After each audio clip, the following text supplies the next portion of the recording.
Assalamualaikum warahmatullahi wabarakatuh.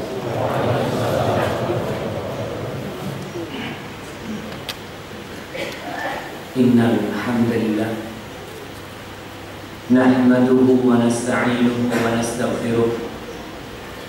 Sungguh segala puji hanya milik Allah Jalla Jalaluh.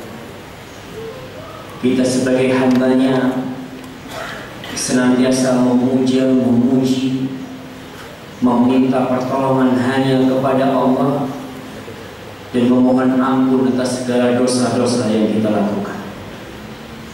Wa na'udzu billahi min syururi anfusina wa sayyiati a'malina. Dan kita berlindung kepada Allah dari kejahatan jiwa kita, yang Allah benar-benar mengatakan innan nafsa la'ammaratun bisu'. Sesungguhnya nafsu itu benar-benar menyuruh kepada keburukan. Kalau bukan karena Allah Jalla Jalaluh, siapa yang bisa menyelamatkan kita dari kejahatan jiwa kita?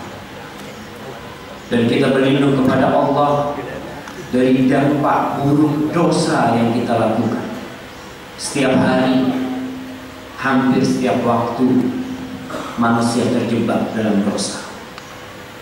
Dan dosa itu kelak akan berdampak kepada kehidupan kita.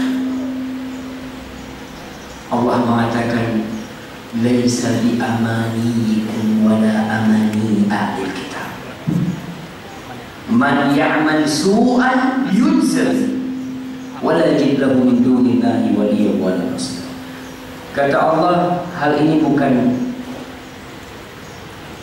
ikut angan-angan kalian, tidak pula angan-angan ahlul kitab. Barang siapa berbuat dosa pasti dibalas, pasti. Ya, semoga Allah Subhanahu wa ta'ala menyelamatkan kita, melindungi kita dari dampak buruk dosa yang kita lakukan.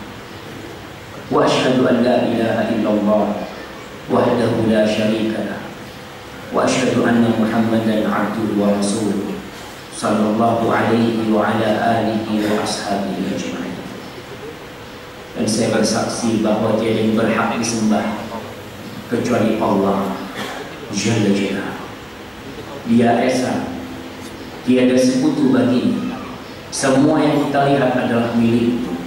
Langit, bumi, mentari, bintang-bintang adalah ciptaan Allah Subhanahu wa ta'ala.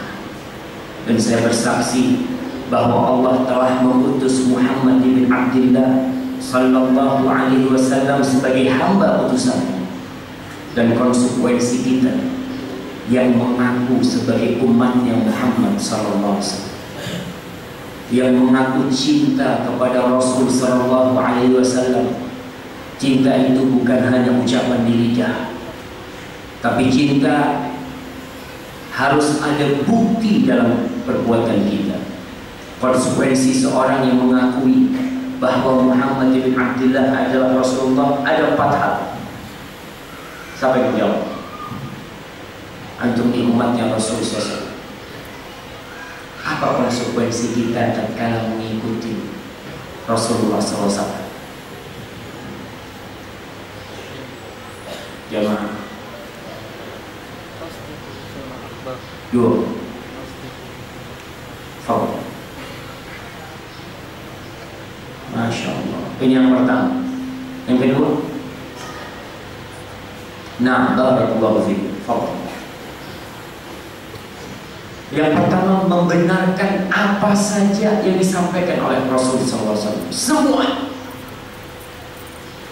Kita perlu mengingatkan diri kita bahwa Nabi SAW tidak pernah berucap dari hawa nafsu beliau. Allah mengatakan, wa ma yantiqu 'anil hawa in huwa illa wahyun yuha. Nabi itu tidak pernah berucap dari hawa nafsu. Yang disampaikan beliau adalah wahyu. Maka konsekuensi kita yang percaya beliau adalah Abdullah wa Rasuluh, kita harus membenarkan semua informasi yang disampaikan oleh Nabi SAW. Mau masuk akal kita, mau tidak sesuai dengan akal kita, tapi kalau kita yakin hadisnya sahih, dan ini adalah ucapan Rasul SAW, maka kita harus percaya apa saja. Dan terbukti semua yang beliau ucapkan itu benar. Semua. Antum ingat ketika perang Khaybar, bukan perang Khaybar, perang Khandaq. Tatkala Rasul sallallahu alaihi wasallam menggali parit sepanjang kira-kira 5.000 hasta dengan kedalaman 6-7 hasta dengan lebar 9 hasta. Itu digali oleh Rasulullah SAW. Di satu penggalian ada batu besar yang tidak bisa dihancurkan oleh para sahabat. Maka mereka datang kepada Rasulullah SAW. Kepada siapa mereka mengadu? Di sini kekasih mereka. Mereka datang, ya Rasulullah, i'taradatna sakhra. Ada batu yang tidak bisa membuat kita melanjutkan kembali. Beliau datang, sallallahu alaihi wasallam. Lalu beliau ambil mi'wan. Antum tahu yang kayak linggis tapi pacul gitu. Dipukul sama Rasulullah SAW. Keluar percikan api. Apa kata Rasulullah SAW? Utitu mafatihah Faris.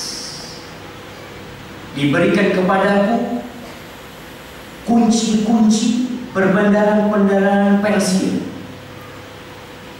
Wa inni la ara qusural madain min hada atau min huna, kama qala Rasulullah SAW. Aku melihat istana-istana Persia yang ada di Madain dan terpakul. Subhanallah. Kondisinya para sahabat belum tahu menang atau kalah dalam peperangan tersebut. Ini kota Madinah sedang dalam pengepungan. Para sahabat dalam kondisi ketakutan, tapi Rasulullah SAW menghidupkan optimisme di diri mereka. Tenang, kalian jangan takut. Dan para sahabat percaya. Beliau memukul yang kedua, keluar percikan api. Lalu beliau mengatakan, utitu mata mafatihah Rum atau mafatihah Syam. Diberikan kepada kunci-kunci Syam, Romawi. Aku bisa melihat dari tempatku ini istana-istana mereka. Kemudian pukulan yang ketiga, api itu terpecik dan batu itu kemudian hancur. Rasulullah SAW mengatakan, utitu mafatihal Yaman.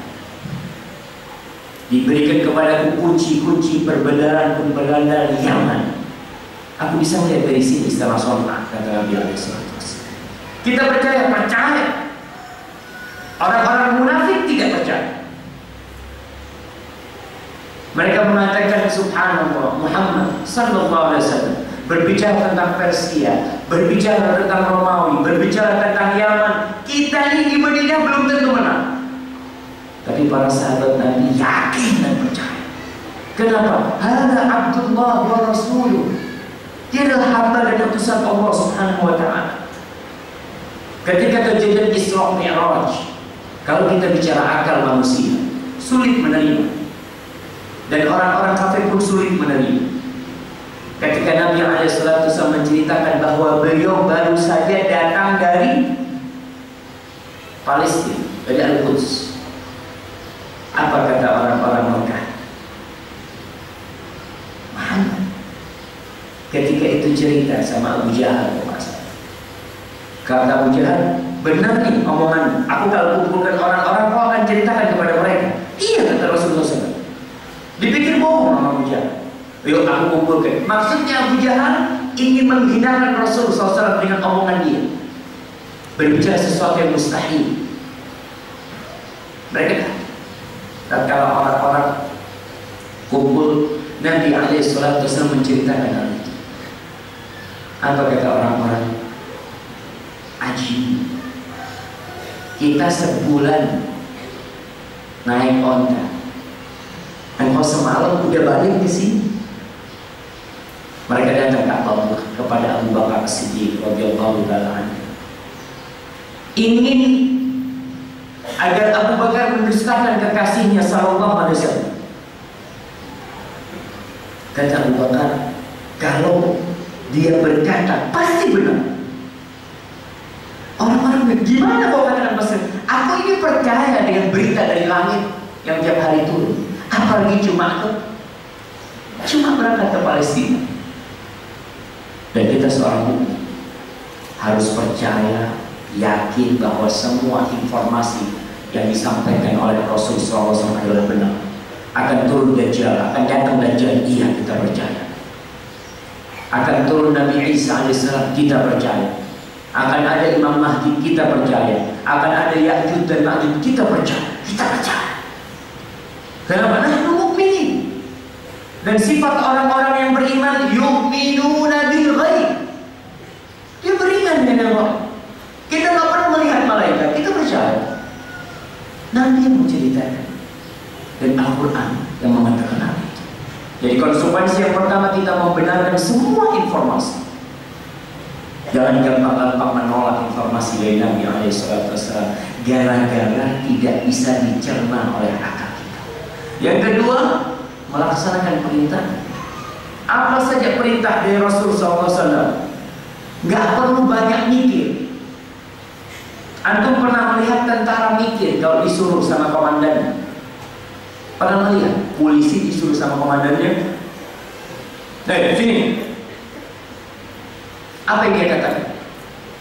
Siap nggak? Kau mandikan itu mobil pakai cangkir. Pakai cangkir. Saya ingat ketemu sama tentara, dia di CPM cerita, anak pernah Ustaz, kata dia, pernah ya melakukan kesalahan. Anak disuruh mandikan mobil itu pakai tutupnya balsam. Antum tahu mandikan mobil pakai tutupnya balsam? Nggak pernah dia tanya kenapa kau nggak pakai timba orang air banyak, enggak? Apa kata dia? Siap. Dan kita sebagai seorang mukmin harus lebih dari itu. Yang nyuruh ini utusan Allah Subhanahu wa ta'ala. Nggak ada yang namanya tentara tanya sunnah atau wajib. Kau belikan nasi padang ya? Apa dia tanya? Maaf, ini sunnah atau wajib? Kita kalau ada perintah selalu cari alasan supaya kita bisa meninggalkan. Karena kalau kita tahu sunnah, oh kan cuma sunnah, kita ingin dengerin. Tapi kalau kita lihat bagaimana para sahabat Nabi tatkala mendapatkan perintah Rasul SAW, Allah ceritakan dalam Al-Quran Karim, dan itu seharusnya slogan kita, Amanar Rasulu bima unzila ilaihi min rabbihi wal mu'minun kullun amana billah wa malaikatihi wa kutubihi wa rusulih la nufarriqu baina ahadin min rusulih wa qalu sami'na wa ata'na ghufranaka rabbana wa ilaikal masir. Kita kalau tidak mampu melaksanakan perintah Nabi, ya minta maaf, minta ampun sama Allah. Islam itu mudah, tapi tidak untuk dimudah-mudahkan. Sholat yang nggak bisa berdiri, ya duduk, nggak apa-apa. Nggak bisa duduk, ya rebahan. Nggak bisa rebahan, ya sudah kita sholatin dia. Wah ya, ketika dia tidak bisa sholat. Baik, konsekuensi yang kedua, tinggal dua lagi yang kasih lagi. Yang pertama, membenarkan semua informasi itu. Yang kedua, melaksanakan perintah. Tinggal dua lagi semua. Oke. Angkat suaranya. Wajtinabu ma naha anhu wa zajar. Wa an la yu'badallaha illa bima syara'a. Menjauhi dan menghindari larangan. Menjauhi dan menghindari larangan. Nabi SAW mengatakan, idza nahaitukum an syai'in fajtanibuh. Kalau aku melarang kalian sesuatu, tinggalkan. Kalau perintah, kerjakan sesuai kemampuan. Ini beda perintah sama larangan. Kalau larangan tidak usah dilakoni, karena larangan itu berarti meninggalkan. Kalau perintah berarti ngamal. Ngamalkan itu butuh tenaga, butuh kekuatan. Tapi kalau mau tinggal di zina, ya udah nggak usah zina, nggak usah pergi ke tempat perzinahan. Tapi kalau perintah sholat ke masjid kan dia harus berjalan ke masjid. Tapi kalau larangan tinggalkan. Jangan melihat nih mahasiswa-mahasiswi, tundukkan pandangan. Jangan melihat kepada cewek. Ya Allah Ustaz, anak nggak bisa Ustaz. Kenapa nggak bisa? Kan tinggal gini. Ini kan larangan. Jangan minum khamr. Ya udah nggak usah diambil tuh gelas. Kalau perintah bedanya nih, minum air ini. Mungkin anak katakan, ya Allah, anak kenyang. Anak nggak siap ini. Tapi kalau jangan minum air ini, ya udah nggak usah didekati. Apa urusannya anak tidak butuh tenaga? Anak izin minum.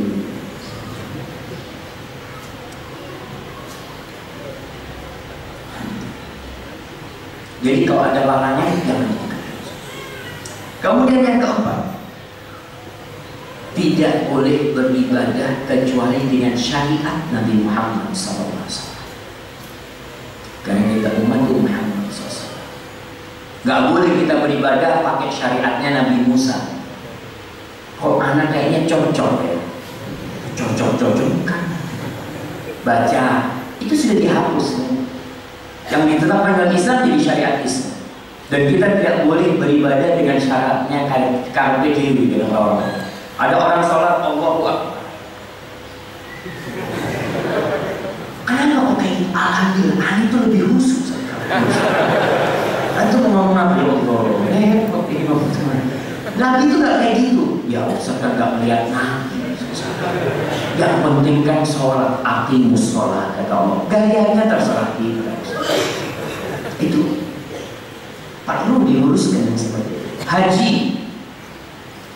Ada beberapa sekte Islam yang mengusulkan kalau haji itu dalam setahun sekali ya, rame terus tahun sekali. Lempar jumrohnya itu padat banget. Kenapa nggak dibagi-bagi aja? Jadi nanti bulan Syawal, kan bulan Syawal termasuk bulan haji. Orang mengatakan Allah Jalla Jalla mengatakan al-hajju ashhurun ma'lumat. Haji itu dilaksanakan di bulan-bulan yang sudah diketahui. Bulan haji itu bulan apa aja? Kasih dia. Bulan haji. Nah, kamu Syawal, Dzulqa'dah, Dzulhijjah. Nah, Syawal, Dzulqa'dah, Dzulhijjah. Lalu ini orang berkata, kenapa kita haji kok cuma di bulan Dzulhijjah? Padahal Allah berfirman, al-hajju ashhurun ma'lumat. 3 bulan. Seharusnya diganti-ganti supaya pertama nunggunya Indonesia nggak terlalu lama. Karena kalau berpikir sekarang kan akal kita. Ini kan 200.000 tiap tahun. Kesian. Nanti orang-orang tua mati dahulu sebelum haji. Udahlah bismillah dibikin bulan Syawal haji. Wukufnya ya tanggal 9 juga nggak apa-apa. 9 Syawal. Yang itu 9 Dzulqa'dah. Kenapa kita tidak mau? Karena kita umatnya Muhammad SAW. Kita nggak boleh beribadah kecuali ikut syariatnya Nabi Muhammad SAW. Sholat subuh umpamanya. Ustaz, afwan Ustaz, anak ini kerjanya satpam Ustaz. Itu baru tidur jam 3. Boleh nggak anak sholat subuhnya jam 8 Ustaz? Sholat subuhnya jam 8. Kan Islam ini agama yang mudah. Kenapa harus dibuat berat? Yang penting kan sholat subuh. Enggak. Kita tidak boleh beribadah kecuali ikut syariatnya Nabi Muhammad SAW. Maka semua ibadah Nabi SAW ketika haji. Haji ini ibadah yang bercampur dengan ibadahnya orang musyrik. Karena sebelum Rasul SAW diutus jadi Nabi, haji itu sudah ada. Orang Mekah sudah tawaf, orang Mekah sudah sa'i. Tapi mereka sa'inya ada nyentuh-nyentuh patung. Mereka tawafnya juga seperti itu. Mereka wukuf sama juga wukuf. Maka tatkala Rasul SAW berhaji tahun 10 Hijriah, haji pertama dan terakhir beliau berpesan kepada para sahabat. Beliau mengatakan, "Khudu anni manasikakum." Tata cara ibadah kalian ikut aku, ambil dari aku. Jangan katanya yang dulu enggak, ikut caranya aku, kata Rasulullah SAW. Ini perintah. supaya diterima amalan. Semoga Allah senantiasa mencurahkan salawat dan salam dan rahmat serta berkah untuk Nabi kita alaihi salatu wassalam, dan untuk keluarga beliau, untuk istri-istri beliau, untuk putra-putri beliau, dan untuk anak cucu beliau yang sampai hari ini tetap ada anak cucu Rasul SAW yang dikenal dengan Ahlul Bait, keluarga Nabi alaihi salatu wassalam. Kita wajib mencintai mereka. Nabi alaihi salatu wassalam berpesan, "Udzakirukum fi ahli baiti, udzakirukum fi ahli baiti." Aku ingatkan kepada kalian, kalian jaga, kalian hargai keluargaku, kata Nabi alaihi salatu wassalam. Dan kita harus cinta kepada Ahlul Bait, keluarga Nabi, yang mereka benar-benar keluarga Nabi dan mengikuti Rasulullah SAW. Dan semua salawat itu juga bersambung untuk para sahabat Nabi, untuk Abu Bakar As-Siddiq, untuk Umar bin Khattab, untuk Utsman bin Affan, dan untuk Ali bin Abi Thalib radhiyallahu taala anhum ajma'in, orang-orang yang dipilih oleh Allah untuk mendampingi Rasulnya menyampaikan agama Allah ini. Amma ba'd, ma'asyiral muslimin rahimakumullah, hari ini tanggal berapa? Tanggal berapa? 22 Dzulhijjah. Baik. Sampai hafal penanggalan Dzulhijjah. Anda mau lihat di sini, antum sebutkan penanggalan Islam.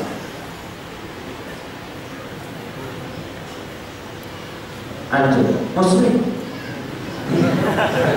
Antum, ya. Ingat jamaah kita ini orang Islam ya. Kalau nggak tahu penanggalan Islam, ya malu-malu. Umat Islam ngertinya Desember. Atau kalau tahu Desember, Juli, Agustus itu, wallahu a'lam, setelah Anda pelajari ternyata sebagian nama-nama Tuhan orang Yunani. Nama-nama Tuhan orang Yunani. Mereka punya dewa-dewa menjadi nama, sebagai ada April, itu katanya dewa apalah, wallahu a'lam. Saya akan sebut. Yang pertama Syawal. Betul. Muharram. Nah, habis Muharram, Masya Syawal sama Muharram apa? Syawal. Wah, ya anak kasih hadiah itu apa? Nah, apa? Muharram, Safar, Rabiul Awal, Rabiul Akhir, Jumadal Ula, Jumadal Thaniyah, Rajab, Sya'ban, Ramadan, Syawal, Dzulqa'dah, Dzulhijjah. Antum lahirnya bulan apa?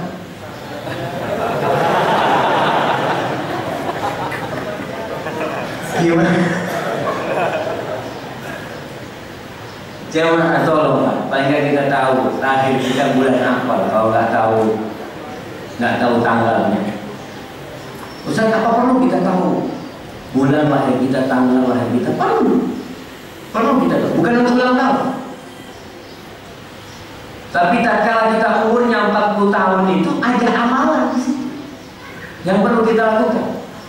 Apa amalan orang yang umurnya 40 tahun? Orang tanya sama yang umurnya 40 tahun yang sudah lewat.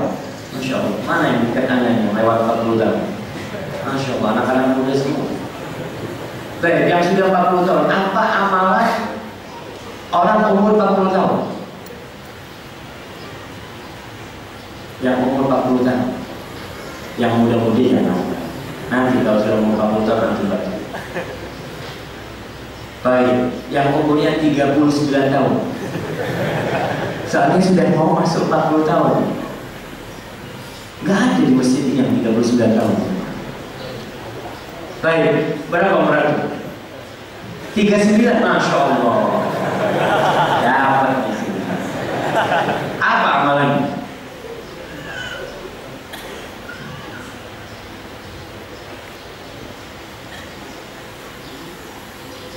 Masya Allah, barakallahu fikum. Masya Allah, sudah dapat hadiah dari dapat banyak.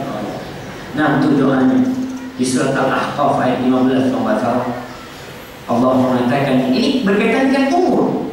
Semua kalender yang ada dalam Al-Quran itu ikut Qamariyah semua. Nggak ada yang ikut Syamsiyah, ikut matahari lagi. Semuanya. Nanti kalau lihat Ashabul Kahfi berapa tahun di dalam gua? 309 tahun. Masehi apa Hijrah itu mana? Syamsi apa Qamar? Qamar. Semuanya pakai Qamar. Dan sampai hari ini kalau antum tahu, subhanallah, ada teman-teman mau berangkat ke Masjidil Aqsa bulan Muharram ini, ternyata visa ke Masjidil Aqsa ditutup. Bingung, kenapa ditutup? Dari tahun lalu dibuka tanggal itu. Iya, ada perayaan hari rayanya orang Yahudi, dan orang Yahudi ternyata pakainya tetap Qamariyah. Yang perayaan itu akan berubah tiap tahun. Qamariyah. Karena Allah mengatakan inna iddatash syuhuri 'indallahi 12 syahran fi kitabillah. Ini karena banyak mahasiswa sudah sampaikan kembali, sesungguhnya hitungan bulan di sisi Allah pada hari penciptaan langit dan bumi fi kitabillah, ada di Lauhul Mahfuz, 12 syahran fi kitabillah, 12 bulan. Minha arba'atul hurum, di antara 12 bulan itu ada 4 bulan haram. Ini adanya cuma di Qamariyah. Kalau Syamsiyah tidak akan pernah berubah. Maka orang yang umur 40 tahun itu ada amalan. Amalannya tadi di surah Al-Rabbi awzi'ni an ashkura ni'mataka allati an'amta 'alayya wa 'ala walidayya wa an a'mala shalihan tardah wa aslih li fi dhurriyyati inni tubtu ilaika wa inni minal muslimin. Ma'asyiral muslimin rahimakumullah, pada tanggal 22 Dzulhijjah 1437 Hijriah di masjid apa nama masjidnya? At-Thayyibah. Di Masjid Thayyibah ini kita bersama-sama mau mengaji dan mengkaji tentang bagaimana seharusnya seorang muslim mencari teman dalam kehidupan. Masalah ini bukan masalah yang remeh. Ini bisa menjadi penentu kehidupan kita di masa depan nanti. Sampai seorang ulama mengatakan, "Qulli man sahibuka, aqul laka man anta." Katakan kepadaku siapa teman-temanmu, aku akan kasih tahu siapa sebenarnya dirimu. Untuk mengetahui fulan, nggak perlu kau cari tahu fulan ini makannya apa, anunya apa, nggak perlu. Kau tanya kumpulnya sama siapa fulan ini. Oh, kumpulnya sama fulan. Fulan. Oh, fulan suka main futsal.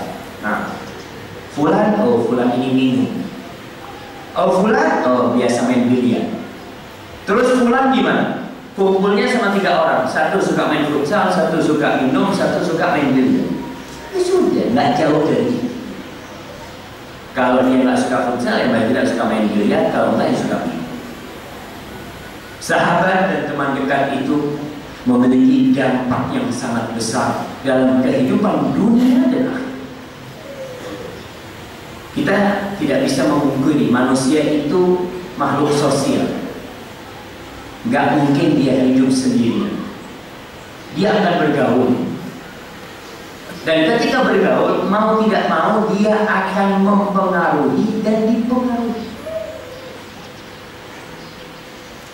Kita kadang-kala karena baik, teman kita buruk, kita temenin, kita ajak dia, akhirnya yang gak pernah sholat jadi sholat.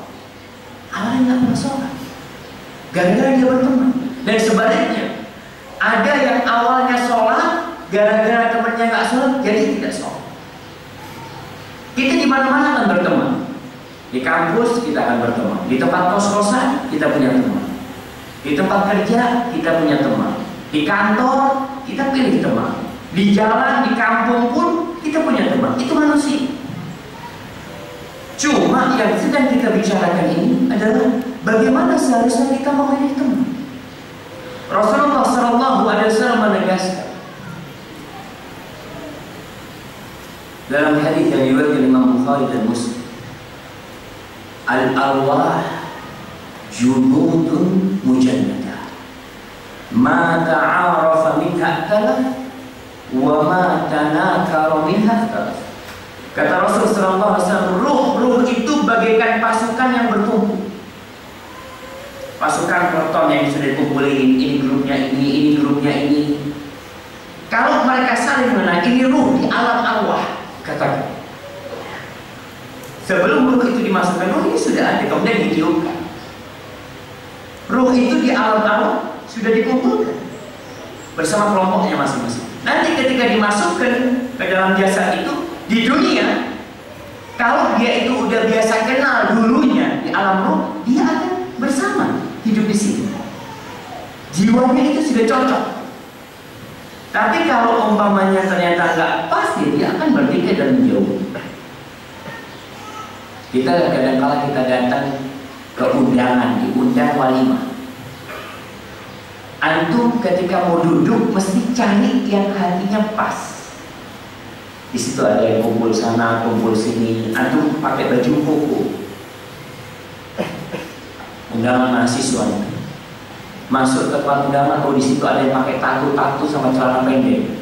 Antum mau duduk sama dia? Oh enggak, kayaknya enggak pas.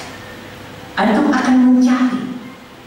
Oh kayaknya di situ. Kenapa? Pada pakai peci semua. Kenapa Anda juga pakai peci? Oleh karena itu, seorang tatkala mencari teman itu akan cocok sama diri. Dan kalau kita bicara pengaruh teman itu, jangan teman di alam tanaman. Ada yang dari Fakultas Pertanian di sini? Ada nggak? Masya Allah, anak kasih hadiah tuh. Tapi antum jawab pertanyaan anak. Tadi, kenapa petani itu kalau tanam padi, lalu ada padi yang rusak, mereka cabut, mereka ganti dengan yang bagus. Jadi padi, kadang-kadang tanaman padi itu kan nggak semuanya jadi. Ketika baru ditanam itu, ada yang layu, ada yang kuning, itu mesti sama mereka dicabut. Masya Allah. Ya. Karena tanaman yang sakit ini bisa mempengaruhi yang lain. Di dunia pertanian dicabut, diganti sama yang bagus. Jangan dibiarkan. Jangan berpikir dia nanti mungkin dia sehat. Itu jangan berpikir sehat. Yang ada, yang lain jadi sakit. Makanya petani itu sangat hati-hati ketika lihat tanamannya. Pokok ada yang berpenyakit satu, sudah cepat di. Kalau masih dia bisa disemprot, tapi kalau sudah nggak bisa dicabut. Itu di dunia tanaman. Di dunia binatang pun sama. Ada yang dari peternakan di sini, Masya Allah. Sama seperti pertanian. Tapi Masya Allah. Kenapa kalau ada ayam yang sakit kok dikeluarkan dari kandang?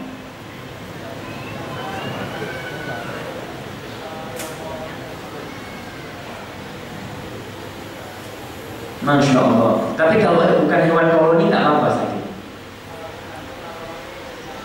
Kalau masih bisa ditangani. Tapi kalau nggak bisa ditangani ditinggalkan. Masya Allah. Disembelih katanya zaman. Kalau nggak bisa ditangani. Seperti itu dalam kehidupan ini zaman. Kalau di dunia tanaman saja, kita berpikir jangan sampai tanaman yang lain rusak. Tapi kenapa di dunia pertemanan kita kadang-kadang nggak milih teman. Malah yang ada di benak kita, anak-anak takut dijauhi sama teman-teman itu. Kalau mereka teman buruk, jauhi. Anak nanti dikucilkan, nggak apa-apa dikucilkan, tapi kau sehat.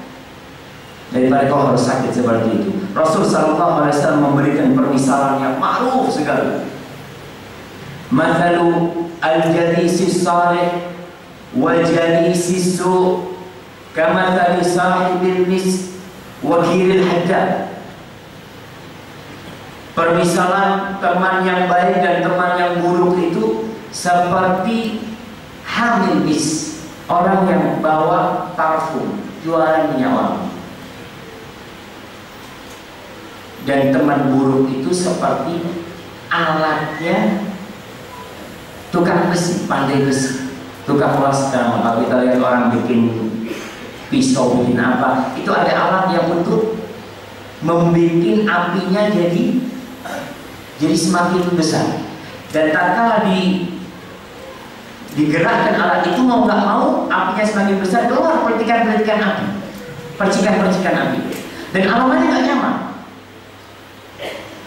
Teman buruk itu seperti yang kedua, teman baik seperti hamil.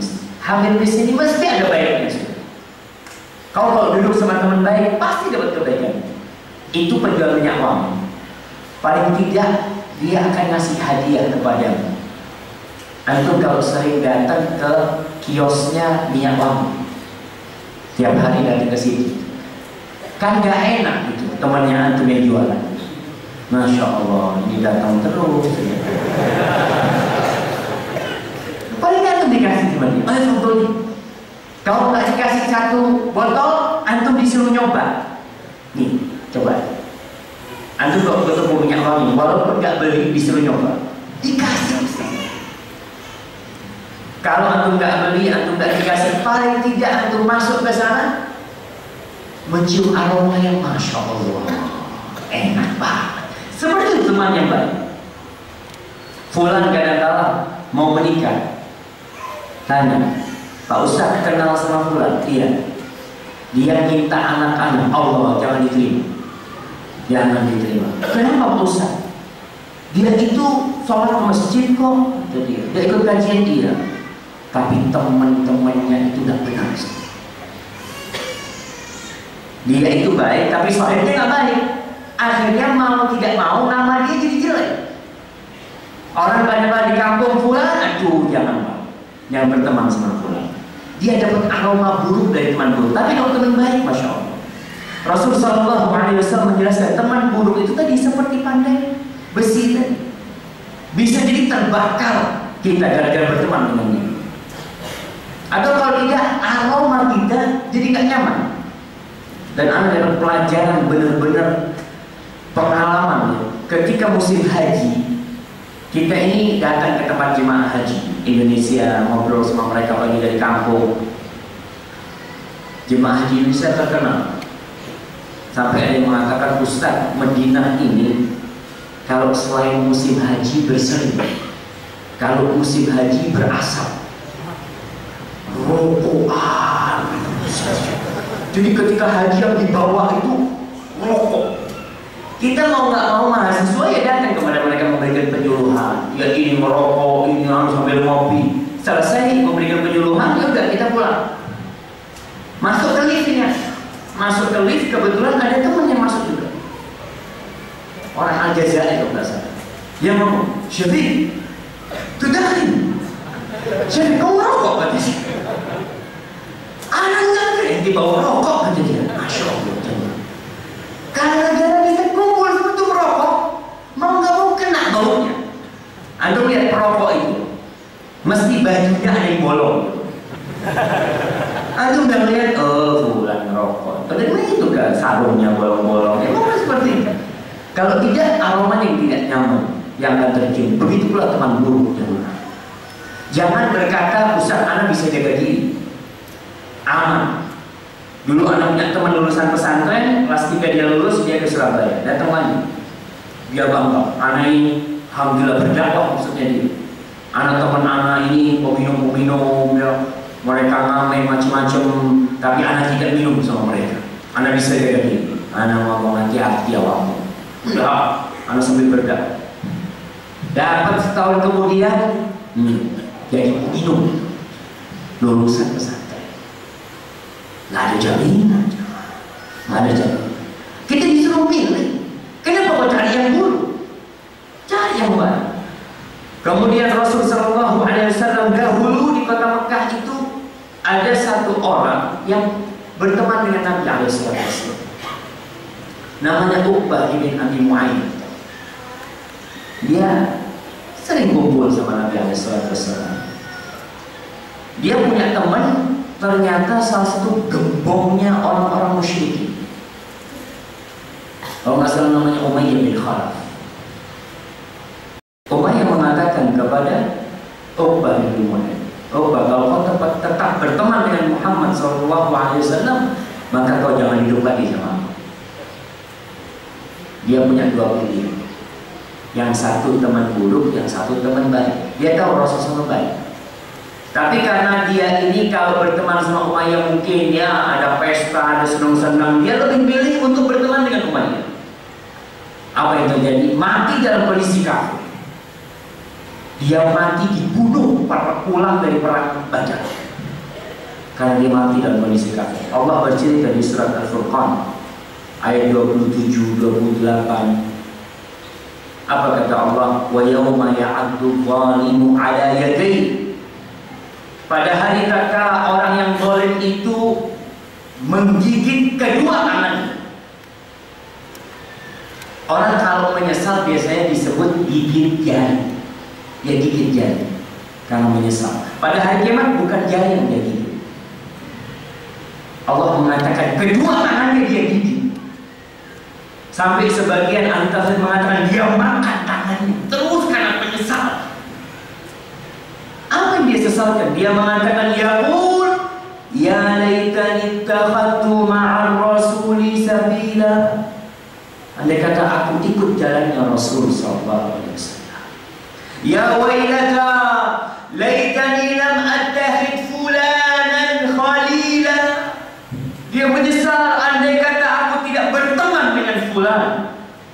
Andai kata sahabat baikku itu bukan fulan. Apa kata dia? Laqad adallani 'anil dzikri ba'da idh. Dia telah menyesatkan aku. Sahib ini menyesatkan dirinya setelah Al-Quran itu turun, setelah hidayah itu datang. Wa kana syaitanu lil insani khatira. Dan syaitan itu benar-benar membuat kita terlantar. Syaitan godain kita ya. Jangan berpikir nanti aku ada temannya, enggak. Tatkala kita berbuat dosa kita akan ditinggalkan sama syaitan. Maka kita lihat orang ini bertemu dengan Rasul SAW, mendengarkan ucapan-ucapan Nabi SAW, tapi gara-gara dia milih teman yang tidak baik, maka jadi seperti itu. Dan Nabi SAW berpesan kepada Abu Sa'id Al-Khudri radhiyallahu ta'ala anhu mengatakan la tusahib illa mu'minan wa la ya'kul ta'amaka illa taqi. Engkau jangan bersohib, jangan bersahabat kecuali dengan orang yang beriman. Cari teman, cari yang beriman. Mukmin ini berarti bukan asal Islam ya. Mukmin ini tingkatannya lebih. Lalu Nabi berpesan pula alaihi salatu wassalam, wala ya'kul ta'amaka illa taqi. Dan jangan makan makananmu kecuali orang yang bertakwa. Jangan kau undang orang ke rumahmu, makan di rumahmu, kau beri suguhan kecuali orang ini orang yang bertakwa. Kenapa? Kalau kau masukkan orang tidak bertakwa ke rumahmu, rusak. Kemudian apa saja kriteria-kriteria kalau kita bicara yang lebih detail buat sahib, buat teman. Dan berkaitan dengan teman ini, para orang tua yang mengirim anaknya kuliah ke Semarang di sini, di Undip umpamanya, itu orang tua harus sering-sering datang, hanya sekedar melihat siapa sahibnya ke anak. Gimana cara tahu? Ya bismillah. Orang tua datang ke sini, nah, abah mengadakan tasyakuran, undang sahib-sahib dekatmu. Undang. Akan bersama. Nah, ini bapak melihat. Oh, itu temannya anakku, antingnya 3. Sudah, nggak usah tanya anaknya kau gimana, nggak perlu. Lihat sahib-sahibnya. Oh, ini satu tatunya sudah sebadan. Nah, kau pakai itu enggak, haram kan. Tapi sahibnya pada kayak tato. Terus setelah itu pas waktu sholat duhur aja, yuk sudah ada nih habis makan kita ke masjid. Lihat berapa yang ke masjid. Kalau cuma satu anaknya yang ke masjid, aduh nak, kayaknya harus ganti sahib. Anak-anak itu tadi karena ruhnya merasa cocok ya kumpul. Tapi orang tua harus berusaha untuk memisahkan dia, cari temannya. Siapa kriteria teman yang baik itu? Yang pertama, teman baik itu yang tulus berteman denganmu. Kalau istilahnya agama itu ikhlas. Dia berteman tidak mengharap apa-apa. Dia hanya berharap dapat teman yang baik. Bukan kalau ada kiriman dari orang tuanya datang. Ada sahib-sahib yang biasanya datang ke tempat kita awal bulan. Assalamualaikum. Waalaikumsalam. Masya Allah. Gimana sahib? Sahib jemaah. Karena baru dapat kiriman jadi sahib.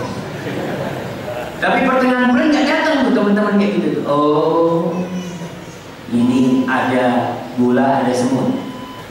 Jangan. Ada sebuah nasihat dari Abu Shalih Al-Misri mengatakan, al-mu'min man yu'ashiruka bil ma'ruf. Orang mukmin itu adalah dia yang bersahabat denganmu, yang menggaulimu dengan cara yang ma'ruf.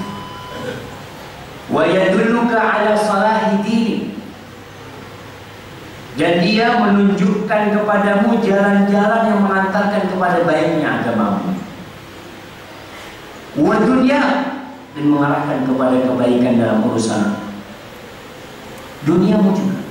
Wal munafiq, hati-hati jangan berteman dengan orang munafik. Gimana orang munafik itu? Man yu'ashiruka bil mumada'ah wa yadulluka ala ma tashtahi. Orang munafik ini bergaul denganmu dengan seenak dia, dan dia akan menunjukkan kepadamu jalan-jalan yang sesuai dengan syahwat. Kita punya sahib tahu ini suka sama perempuan, ini suka sama minuman, ini suka kayak gini. Orang munafik itu tuh, oh suka kayak gini, sini aku tahu tempat. Kau suka seperti ini, ikut aku. Dia tidak pernah memikirkan agama kita. Kemudian yang kedua,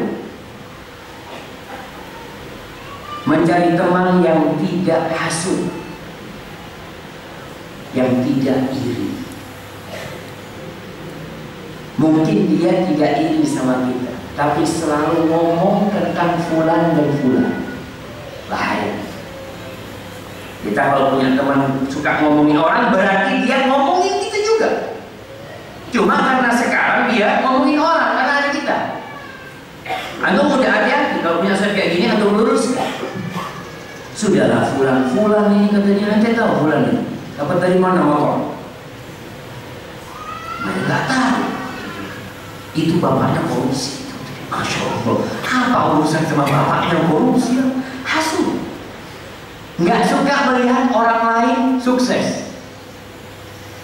Melihat sahibnya, Masya Allah, juara 1. Terus masuk IP-nya tinggi. Suatu malam diajak, pas malam ujian ngomong, aku mau belajar sama kau. Ini bikin kopi, kopinya dikasih obat tidur. Kenapa? Supaya dia nggak bisa jawab besok. Ada orang-orang yang hasut, maka antum hindari, karena antum bisa jadi orang yang hasut. Majelis antum akan penuh dengan majelis riba, cuma ngomongin orang dan ngomongin orang. Yang ketiga, carilah teman yang menunjukkan kepada kebaikan, menunjukkan kepada jalan kebaikan. Yang kalau kita ketiduran dibangunkan, fulan udah ada. Yang kalau kita lalai diingatkan. Masya Allah, anak ingat di Madinah dulu kita punya kakak-kakak kelas itu, sahib-sahib yang Masya Allah, sampai dia ngajarin kita, ngajarin adik-adiknya saudara.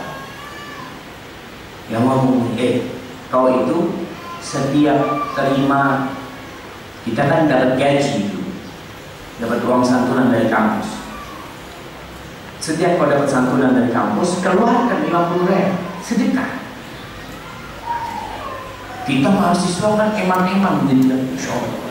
Kita kan belum kerja, Kak. Masa kita sedekah? Iya, dari sekarang makanya sedekah. Itu Masya Allah, kakak kelas ngajarin kita sedekah, sehingga kita lulus biasa sedekah. Kenapa? Dari dulu diajari, dan kita Yang kalau punya kelebihan rezeki, kok rezeki butuh, masjid itu butuh. Ini masjid ini masih butuh duit ya? Hah? Masjid Toiba masih butuh fulus? Masih butuh fulus katanya jawab. Nah, mudah-mudahan ada yang ngasih fulus. Boleh amin. Nah, cari teman yang menunjukkan kepada kebaikan. Ada teman yang membantu kita nyontek di kelas. Kenapa kau suka sama fulan? Masya Allah, nggak ada orang baik kayak fulan. Anda nggak bisa jawab, dia kasih jawabannya, Masya Allah. Bayangkan kalau nggak karena fulan mungkin Anda udah nggak lulus. Dia pikir fulan orang baik, gitu kan? Ada syaitan. Aku berteman dengan syaitan dan merasa dia teman baik, padahal teman buruk. Teman yang baik itu adalah yang menunjukkan kita kepada Allah Subhanahu wa Ta'ala. Yang kalau kita nyontek ditegur. Kita biasanya kalau nyontek ditegur, apa yang ada dalam hati kita? Allah, ada fulan teman buruk. Teman buruk. Masa anak nyontek dinasehati sama dia? Mau dibantu saya. Saya ini mau berbakti sama orang tua. Soalnya orang tua kalau tahu IP-nya rendah, sedih lah. Oh begitu. Maka hati-hati. Cari teman yang menunjukkan kebaikan. Kita lihatlah setelah seminggu, 2 minggu, 3 pekan, 4 pekan, kita bergaul. Biasanya kan mahasiswa ketika datang ada perkenalan. Dan perkenalannya kadang-kala cowok cewek kumpul di sana. Kenalan satu persatu. Fulan. Kita dari jauh, ya Allah Ustaz, kayaknya ini fulanah ini baik Ustaz. Kita babnya ini berteman sesama lelaki, bukan berteman dengan wanita. Kalau dia baik itu nanti cara mencari seorang pasangan hidup. Tapi berteman sesama jenis, kita harus perhatikan. Biasa mereka berteman, kenal di situ, atau sudah bisa kayaknya anak mau berteman dengan fulan. Anak mau berteman dengan fulan. Karena apa? Ngomongnya sudah kelihatan kalau dia anak yang santun. Ketika perkenalan mulai ngomongnya Alhamdulillahirabbil alamin wassalatu wassalamu ala rasulillah. Ini kayaknya soal. Ketemu satu lagi ketika perkenalan, innal hamdalillah. Tambah keren ini. Tapi kita jadi omongannya udah ketahuan ini mana yang bisa menunjukkan kebaikan kepada kita. Tapi kalau perkenalan salam metal. Salam metal. Antum sudah lihat. Kemudian yang keberapa? Yang keempat, pilih teman yang kalau bertengkar masih bisa menerima maaf. Cari teman-teman yang pemaaf. Orang bergaul itu pasti ada gesekan, pasti ada gesekan. Antum sekarang yang di kajian ini kadang-kala dengkulnya menggesek punggungnya yang di depan. Yang di depan sambil nulis, ya Allah, belakang ini nggak tahu ada. Ya mau nggak mau kalau kita sudah berkumpul terjadi gesekan. Tapi antum pilih teman yang mudah memaafkan. Yang kalau kita akan ada masalah salah paham. Banyak teman-teman gara-gara satu kali kesalahan kemudian tak mau kenal lagi. Seakan-akan kita sudah pelaku dosa. Jangan. Mungkin kita salah ngomong kemudian dia sakit hati. Tapi kita lihat orang-orang yang baik yang senantiasa memaafkan. Allah Subhanahu wa Ta'ala ketika mensifatin orang-orang yang bertakwa, apa kata Allah? Alladzina yunfiquna fis sarra wad dharra. Orang-orang yang bertakwa adalah orang-orang yang senantiasa memberikan nafkah, bersedekah dalam suka dan duka mereka. Wal kadhiminal ghaidh, dan orang-orang ini adalah orang yang suka menahan emosi. Wal 'afina 'anil nas, dia sangat suka memaafkan orang. Kau cari teman yang seperti itu. Dan kelihatan ada teman yang emosinya gampang emosi. Ada teman-teman yang sok suci mamanya. Ya itu sudah jauhilah. Anak cari teman yang biasa, yang bisa menerima kesalahan kita.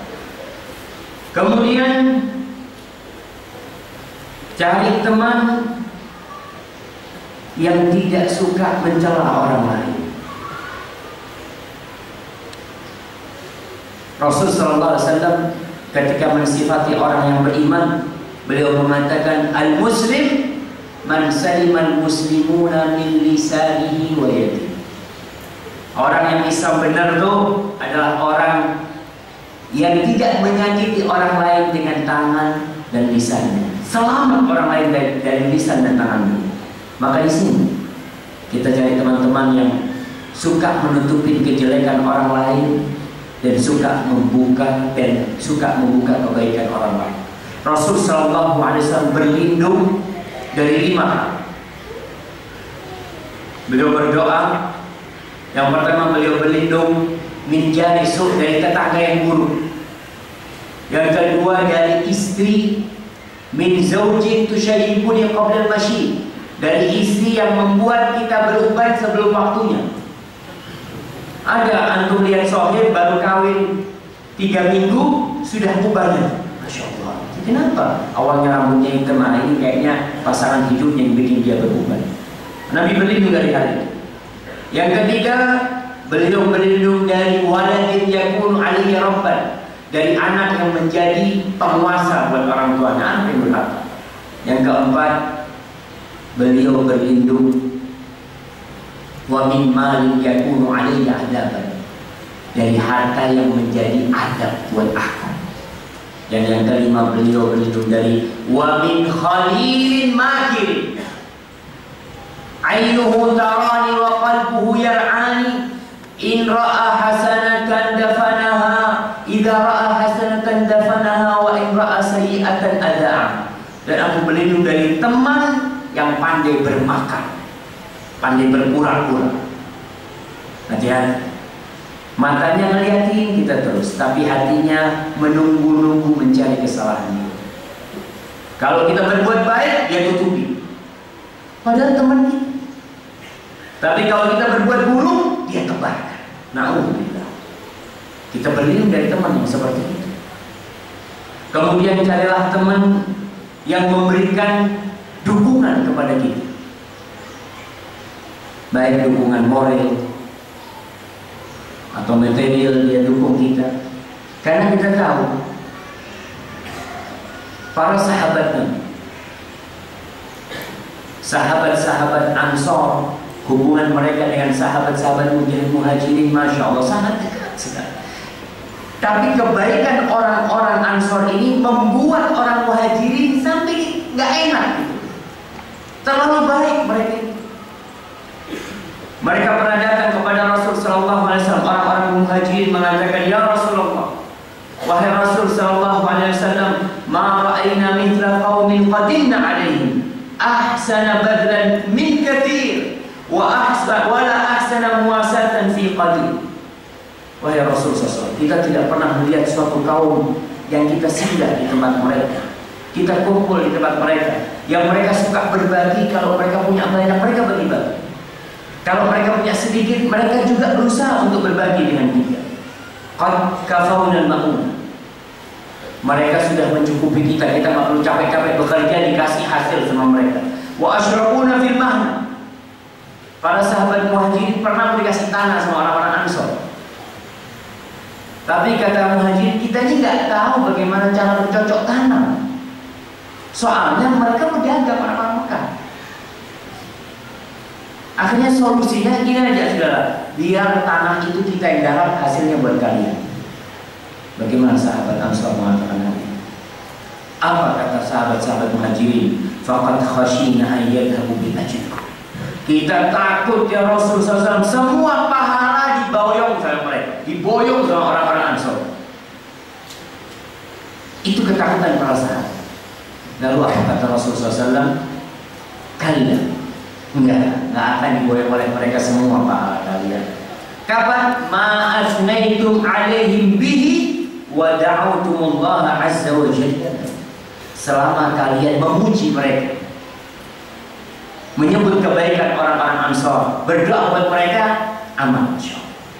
Tidak akan pahala kalian dibawa oleh orang-orang Ansor. Nah, kita cari sahib yang seperti ini, yang kalau kita berbuat baik sama dia, dia itu mendukung, tidak menutupi kebaikan kita. Kita memang tidak ingin dipuji, ya. Nggak boleh kita berbuat karena mengharapkan pujian sahib kita.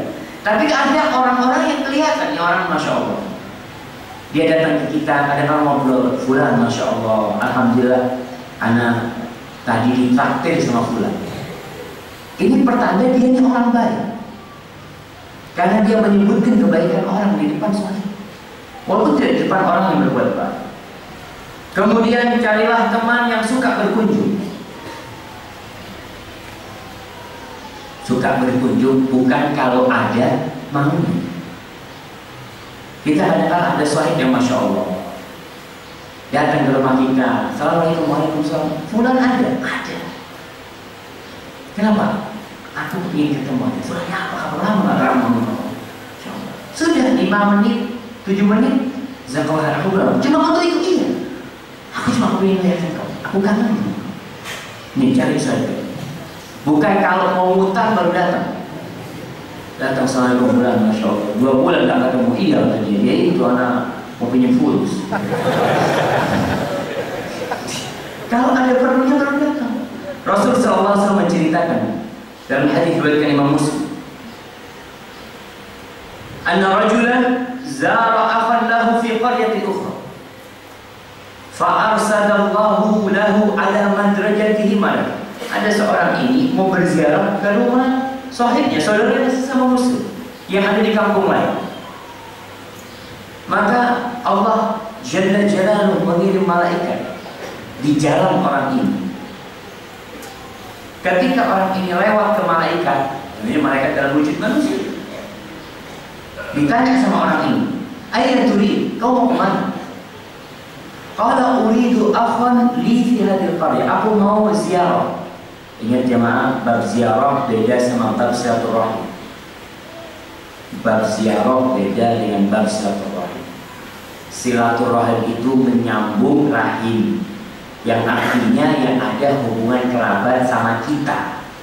Sepupu kita berziarah ke rumahnya disebut silaturahim. Kita kirim hadiah buat sepupu kita yang ada di Papua, itu namanya silaturahim. Kita telepon saudara kita yang ada di Mekah umpamanya, itu termasuk silaturahim, menyambung rahim. Kalau ziarah artinya berkunjung. Berkunjung ini bisa silaturahim, bisa tidak. Kalau berkunjung ke rumah paman jadinya silaturahim. Tapi kalau berkunjung ke rumahnya dosen, ziarah, bukan silaturahim. Kadang-kadang kita datang. Sebenarnya kalau kita bicara bahasa besar itu lah, nggak usah terlalu ribut masalah silaturahim sama ziarah. Kita perlu ributkan karena banyak orang akhirnya dia itu suka ke rumah sahibnya, menganggap suka silaturahim. Dia beranggapan aku ini orang yang suka bersilaturahim. Padahal yang dia kunjungi sahib-sahibnya, sepupunya tidak pernah dikunjungi, pamannya nggak pernah didatangi. Tapi karena dia suka ke sahibnya, berpikir dia orang yang bersilaturahim. Kadang-kadang kita, kenapa kau datang ke sini, ke rumah sahib ini? Ya silaturahim supaya rizkinya tambah luas, umurnya tambah panjang. Hadisnya bukan untuk ini. Bab ziarah beda, ada pahalanya, tapi silaturahim lebih besar lagi pahalanya buat orang yang menyambung rahim. Walaupun orang sekarang kadang-kadang kalau kita ngomong Assalamualaikum fulan, sahibnya anak mau ke rumah ente ya, mau ziarah aja. Allah nggak ada kuburan ya. Pikirnya rumahnya ziarah akhirnya untuk kuburan. Enggak, Allah mengatakan, Rasulullah SAW menjelaskan dalam hadis ini, anna rajulan zaro, seorang lelaki berziarah, artinya berkunjung ke rumah saudara. Ditanya sama malaikat ini, kau mau kemana? Ada saudaraku di sini, aku ingin ziarah ke tempat dia. Qala hal laka alaihi min ni'matin tarubbuha? Apakah kau datang ke tempat dia ini ya untuk meminta balas budi ya, atau ada nikmat yang kau harapkan dari dia? Qala la, enggak ada. Aku cuma kepingin ziarah. Ghaira anni ahbabtuhu fillah azza wa jalla. Aku berziarah ke tempat dia karena aku cinta kepada dia demi Allah Subhanahu wa ta'ala. Lalu apa kata malaikat ini? Qala fa inni rasulullah, aku adalah utusan Allah kepadamu, bi anna Allah qad ahabbaka kama ahbabtahu. Allah sudah mencintaimu sebagaimana engkau mencintai dia, kata Allah Subhanahu wa ta'ala. Jadi kita cari sahib yang kadang-kadang datang ke rumah kita ziarah sekedar untuk bertemu. Allah, lama kita mungkin kenangan yang baik-baik ya. Biasanya kan teman ini kalau sudah lulus kuliah sudah pada hilang, tapi masih ada yang menjalin hubungan. Dan alhamdulillah sekarang ini bab ziarah mungkin sudah lebih mudah lagi. Ada yang ziarah pakai Facebook. Maka tulisannya Facebook itu zahid, kalau bahasa Arabnya itu berapa kali orang yang berziarah. Kalau mungkin pengunjung di sini. Sudah alhamdulillah lebih mudah kita mengunjungi teman kita bukan karena ada manfaat. Kemudian para jamaah yang selanjutnya, carilah teman yang dia menginginkan kebaikan buat kita sebagaimana dia menginginkan untuk dia sendiri. Dia kepingin sukses dan dia kepingin kita juga sukses. Rasul sallallahu alaihi wasallam mengatakan, la yu'minu ahadukum hatta yuhibba li akhihi ma yuhibbu li nafsihi. Tidak beriman seseorang di antara kalian sampai dia mencintai saudaranya seperti mencintai diri sendiri. Seperti mencintai diri sendiri. Ada sahib yang masya Allah, kalau dia makan enak, dia ingat sama teman. Ya Allah, separuhnya buat teman anak yang ada di kos-kosan. Bukan dikasih cerita. Ada orang masuk, kalau ikut sini dulu, anak punya cerita. Bagi ada makanan enak, dia mau nyakitin hati aja. Yang bawakan apa? Kita tidak mengharapkan kebaikan, tapi kelihatan orang ini dia tulus mencintai kita karena Allah, dan dia menginginkan kebaikan seperti kebaikan kita. Yang kalau malam hari dia mendoakan kita. Dari mana kita tahu? Dia itu mendoakan kita. Kita lihat isi doa dia. Dia suka nggak mendoakan? Karena bukan cuma kita sahib dia. Dia juga punya sahib yang lain. Kadang-kadang dia duduk sama kita, ya Allah, fulan lagi sakit katanya. Yuk kita doakan mudah-mudahan Allah menyembuhkan dia. Masya Allah. Berarti kalau anak sakit dia juga akan mendoakan. Kemudian yang terakhir jemaah, jangan berteman dengan orang bodoh. Kenapa? Orang bodoh ini akan menggambarkan kepadamu yang baik itu buruk, yang buruk itu baik. Jahil, khususnya dalam urusan agama, orang yang jahil itu akan menganggap sesuatu yang baik buruk. Contoh yang ringan, kita lihat orang bagaimana pengaruh orang-orang yang tidak mengerti agama. Kadang-kala saya sering ditanya, ada mahasiswa yang berjenggot. Dia dimarahin sama ibunya. Ibunya mengatakan, nah, kalau tetap kau pasang jenggot, kau bukan anak ibu. Masya Allah. Iya. Ya karena dia nggak ngerti. Padahal ini baik. Ketika anaknya pakai tato, keren tatoan. Pakai tato keren, pakai jenggot, dosa. Karena kebodohan. Dan kita kan harus bersabar menghadapi orang tua yang seperti itu. Tapi teman, antum jangan. Antum bisa hindari. Anak cari teman yang lain. Ada teman-teman yang membuat yang jauh jadi dekat, yang dekat jadi jauh. Mereka membuat tobat itu jauh, padahal dekat tobat. Selalu mengatakan, Masya Allah, jangan dulu lah. Kita masih anak muda. Kok masa mau ke masjid gitu? Jangan hilangkan masa muda. Kematian yang dekat dia pikir jauh. Masya Allah. Maka itu mungkin mati nanti umur 70 tahun. Sekarang baru umur 22 tahun. Bismillah. Itu orang-orang yang bodoh ya. Alhamdulillah tidak.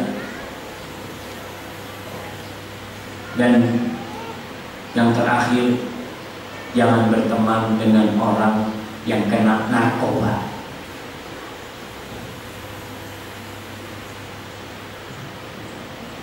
Kalau antum berteman dengan mereka, maka tidak lama lagi antum akan terkena narkoba. Lingkungan itu sangat mempengaruhi kita. Antum ingat dengan yang membunuh 99 orang.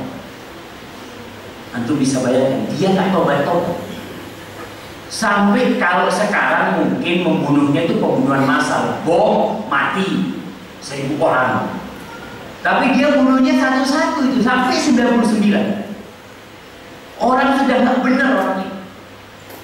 Lalu dia tanya sama seorang ustaz, sama seorang alim ulama, saya ini sudah membunuh 99 orang Pak, saya bisa tobat enggak? 99 orang mau tobat? Nggak ada itu tobat buat engkau. Nggak ada, ya sudah, anak bunuh lagi sekarang. Ngapain? Nggak ada terima tobat. Dibunuh tuh ustaznya 100 orang. Akhirnya dia tanya, ada nggak orang alim lagi di kampungnya? Nggak ada. Pulang. Berangkat. Datang. Pak, anak ini sudah membunuh 100 orang. Yang ke 100 itu Pak Yai. 100 sekitar. Saya ini mungkin nggak tobatnya diterima. Apa kata ibu? Apa yang menghalangi dari pintu tobat? Ada. Pintu tobat itu terbuka buat orang yang mau kembali kepada Allah SWT. Cuma kata Pak Ustadz ini, kata alim ulama ini, kau itu jangan tinggal di kampung sana. Kau harus hijrah, pindah dari kampung sana. Kau kalau tetap di situ nggak bisa. Bukan nggak bisa, berat engkau itu akan jadi orang baik. Makanya kenapa kita perlu pilih tempat kos-kosan? Kita perlu. Dan kita bebas pilih tempat kos-kosan. Biasanya orang cari tempat kos-kosan yang tidak ada penjaganya, enak kalau ada penjaganya. Seperti itu. Nah, kita kalau nggak dijagain, kita jadi nggak benar. Orang tua nggak ada yang mengingatkan kita. Kakak nggak ada yang mengingatkan dia. Kita benar-benar orang asing. Mau berbuat apa bapak kita nggak tahu. Mungkin kita baru telepon orang tua kalau ya minta SPP. Orang tua yang ditanya, nak gimana pelajaranmu? Bagus semua. Maka di sini alim ulama ini mengatakan kau tinggalkan kampungmu. Kampung nggak baik. Ya tadi saya katakan, ketika kumpulannya anak-anak yang narkoba di kos-kosan yang nggak benar, kita akan tinggalkan tempat itu. Banyak tempat kos-kosan yang lain. Cari tempat kos-kosan kalau subuh dibangunin. Ada tempat kos-kosan yang masya Allah. Ketika subuh semuanya harus sholat masjid. Kita ini harus dipaksa jangan. Apalagi anak muda. Anak muda ini jangan sok bilang sekalanya alhamdulillah istiqomah. Anak muda itu susah. Kita di bawah pengawasan orang tua kadang-kala masih telat sholat. Gimana kalau tidak ada yang ngawasi? Butuh. Dan kita sendiri kalau lingkungannya tidak mendukung, kita harus menciptakan lingkungan yang mendukung. Makanya kadang-kala kajian seperti ini Ana senang. Tapi kadang-kala Ana bersedih.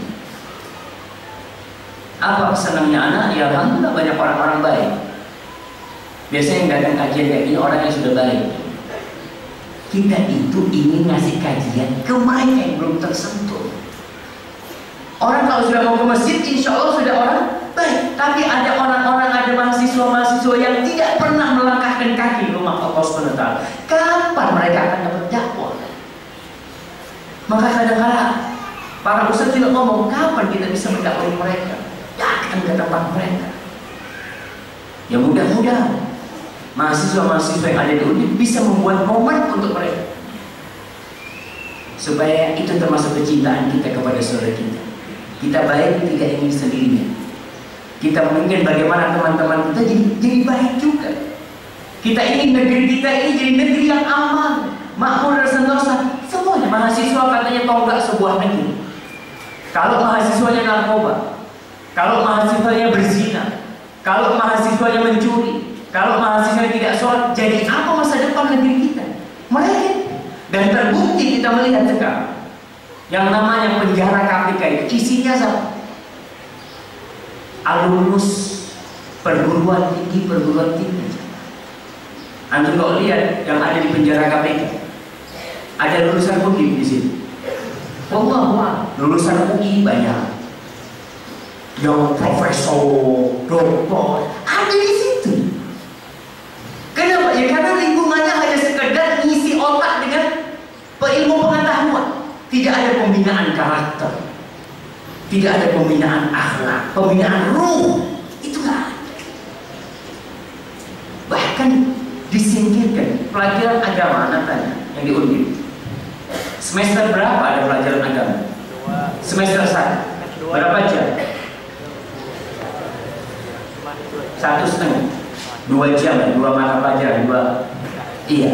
Setelah itu tidak pernah dapat lagi. Nggak ada. Sampai lulus nggak ada pelajaran agama.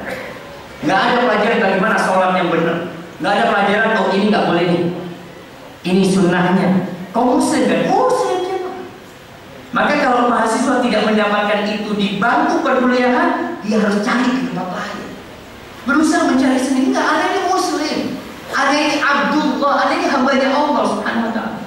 Ada ingin membangun negeri ini menjadi negeri yang baldatun thayyibatun wa rabbun ghafur. Negeri yang baik.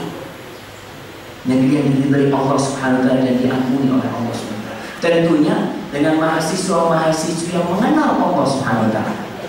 Yang dia tahu bagaimana kelak mengenalkan kepada umat manusia bahwa semua yang ada di sini diciptakan hanya untuk mengabdi kepada Allah Jalla Jalaluhu. Hada wallahu a'lam bishawab. Itu mungkin yang bisa Anda sampaikan. Apabila benar itu dari Allah Subhanahu wa ta'ala, kalau ada yang salah itu dari diri Anda pribadi, Allah dan Rasul yang terbebaskan dari kesalahan. Baik, kita masuk ke sesi tanya jawab. Allah.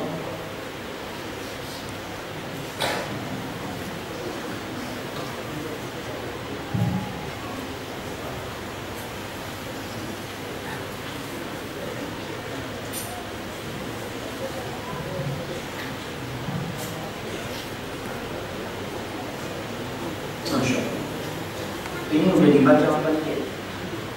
Coba dibaca. Berdosakah bersahabat dengan orang kafir?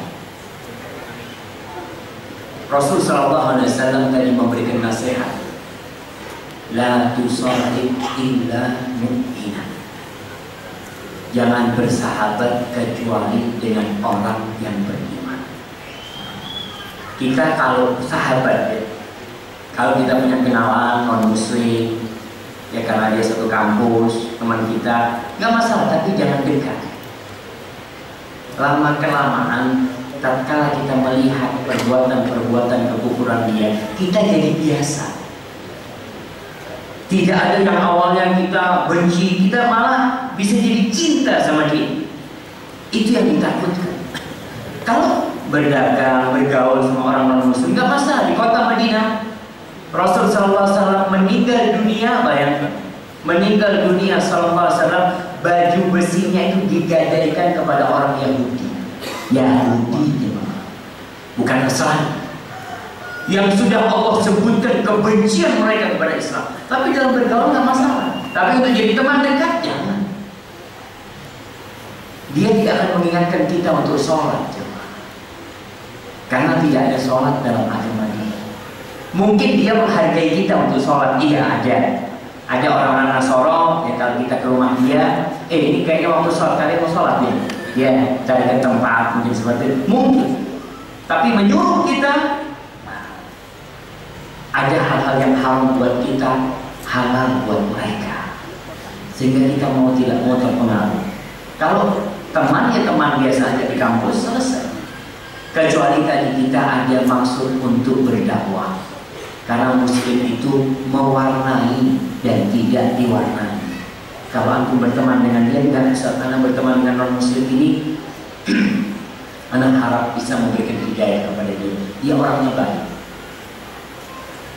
Umpamanya seperti itu. Wallahu a'lam.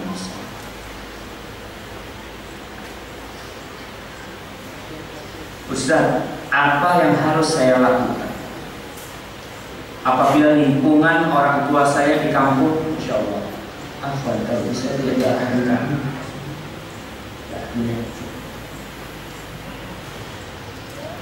Apabila lingkungan orang tua saya di kampung itu lingkungan yang buruk, sedangkan lingkungan saya di sini dapat terus mengajak saya dalam kebaikan, apakah saya harus tinggal di sini atau tinggal di kampung untuk berbakti kepada orang tua? Mohon penjelasan.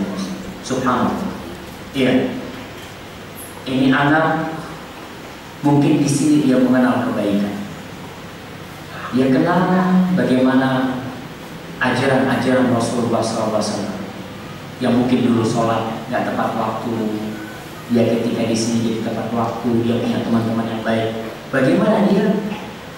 Apakah pulang ke kampungnya yang memungkinkan diri dia akan berubah karena kampung yang buruk, atau tinggal di sini?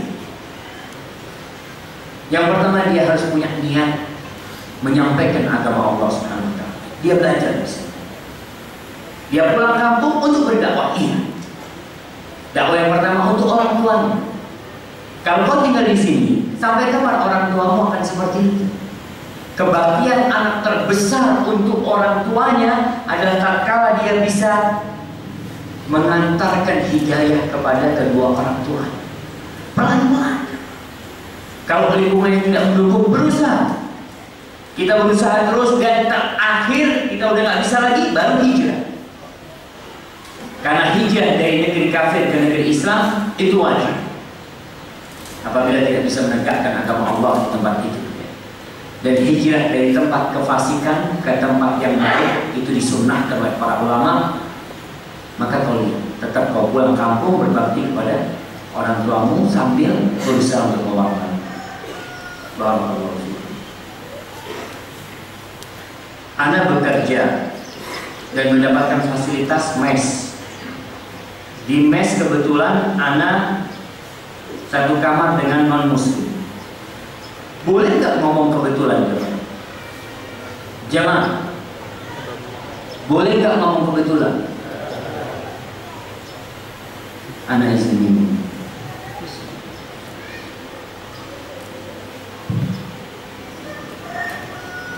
Ngomong kebetulan itu boleh, dengan catatan itu buat kita kebetulan, buat kita, buat Allah nggak ada kebetulan.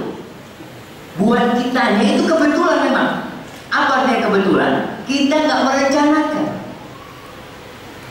Subhanallah, anak duduk di situ, kebetulan datang anak punya dosen. Nggak ada kebayang. Tapi dalam catatan Allah itu takdir Allah. Karena semua yang terjadi karena takdir Allah. Jadi kebetulan itu boleh, asalkan dia percaya kebetulan itu juga takdir Allah Subhanahu wa taala. Apa yang sebaiknya, kebetulan Anda satu kamar dengan non-muslim, apa yang sebaiknya Anda lakukan? Apakah tetap di mes dengan berbuat baik atau keluar mes? Terkadang Anda jengkel karena teman Anda menyetel musik di kamar. Ya itulah, kita kalau kumpul sama orang non-muslim, ada banyak hal yang dia lakukan. Mungkin dia nonton ini, nonton itu, sekamar sama kita. Kita awalnya mungkin dia tidak menggubris, tapi dia hanya satu kamar, lama-lama setan kan. Dia pindah cari tempat lain, tidak masalah. Untuk menjaga keimanan kita bayar, nggak apa-apa. Daripada akhirnya iman kita luntur gara-gara mau gratis. Cari tempat lain. Dan memang perlu kita memilih jamaah. Dan seorang muslim itu harus tegas. Allahu Akbar.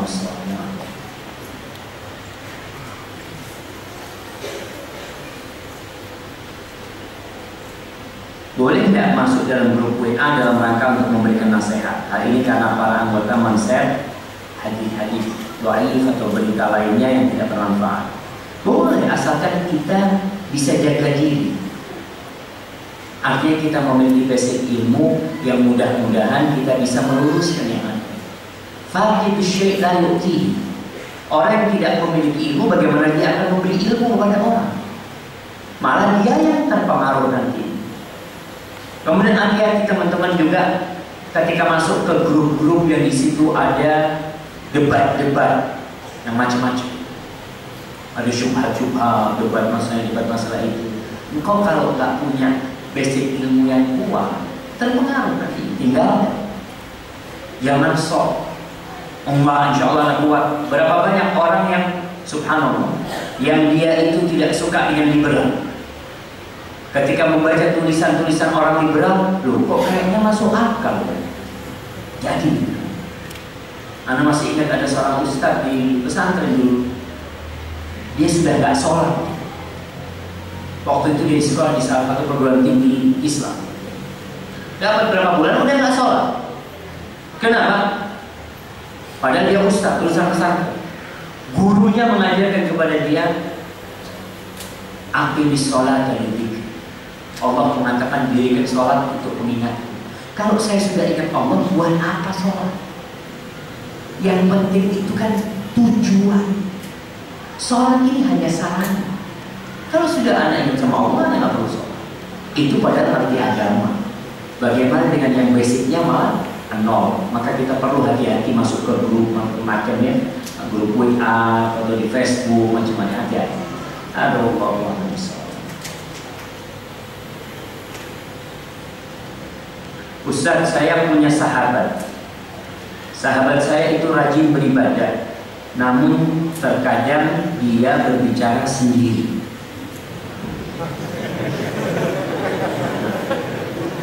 Setelah saya tanya, dia berkata kalau sedang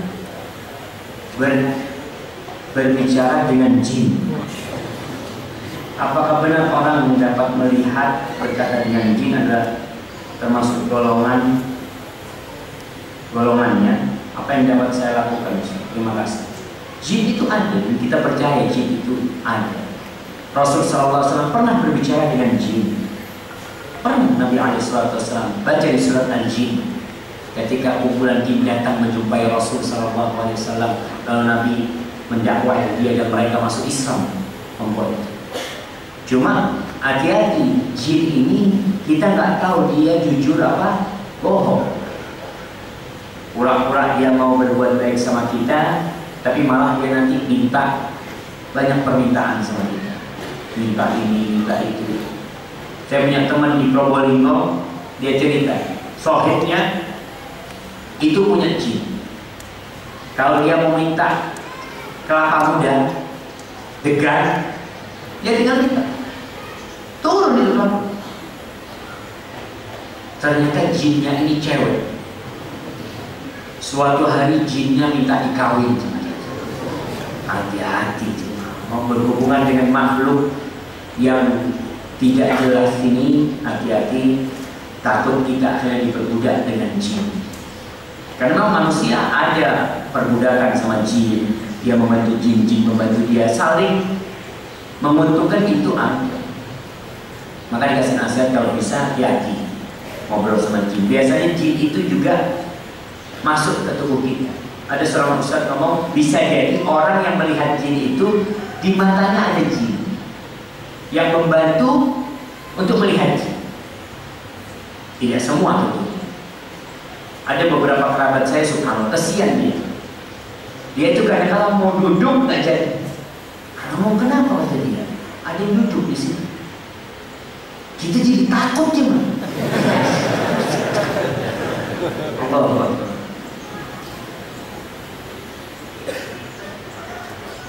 Nah, ini tanya nih masalah tahiyat. Apakah ketika tahiyat itu telunjuknya digerak-gerak? Ada khilaf di antara para ulama. Pendapat jumhur ulama itu tidak menggerak-gerakkan tangan, tidak menggerak-gerakkan. Tapi ada pendapat yang menggerak-gerakkan hadisnya berdasarkan hadis Rasulullah SAW.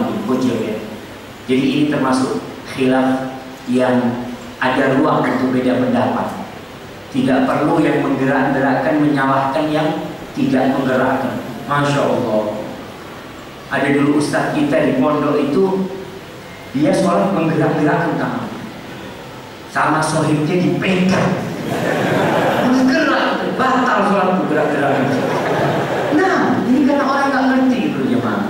Ini termasuk ya ada ruang untuk beda pendapat. Kita umat Islam, permasalahan yang kecil jangan dibesar-besar, permasalahan yang besar jangan dianggap remeh.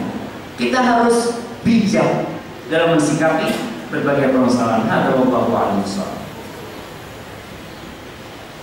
Nah, tadi Ustaz jelaskan mengenai berkawan dengan yang buruk dan kafir.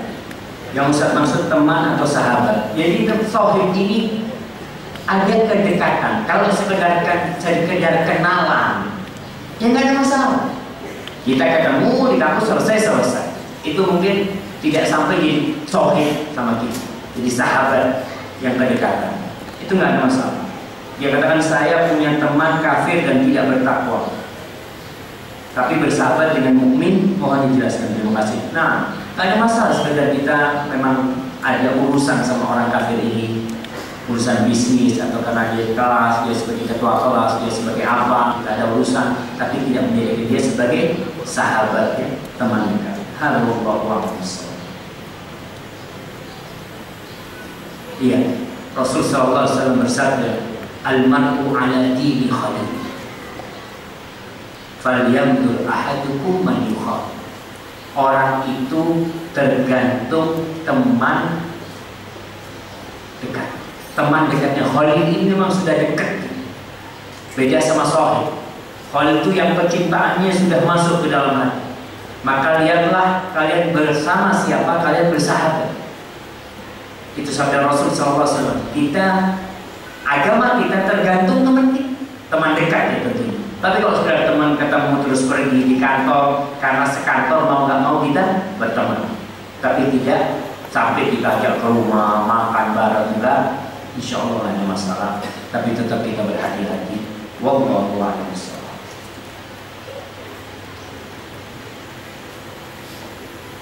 Nah, Ustaz, saya mau tanya bagaimana menyikapi apabila di dalam menjalankan ibadah sholat dan ibadah lainnya, di mana lingkungan saya adalah agama yang sudah menurun, yang kurang sesuai dengan tuntunan Rasulullah SAW. Gimana proses untuk menjadi lebih baik itu harus dikawal bersama. Kalau antum katakan lingkungan kita, ya mereka agamanya asal-asalan, dulu pun seperti itu.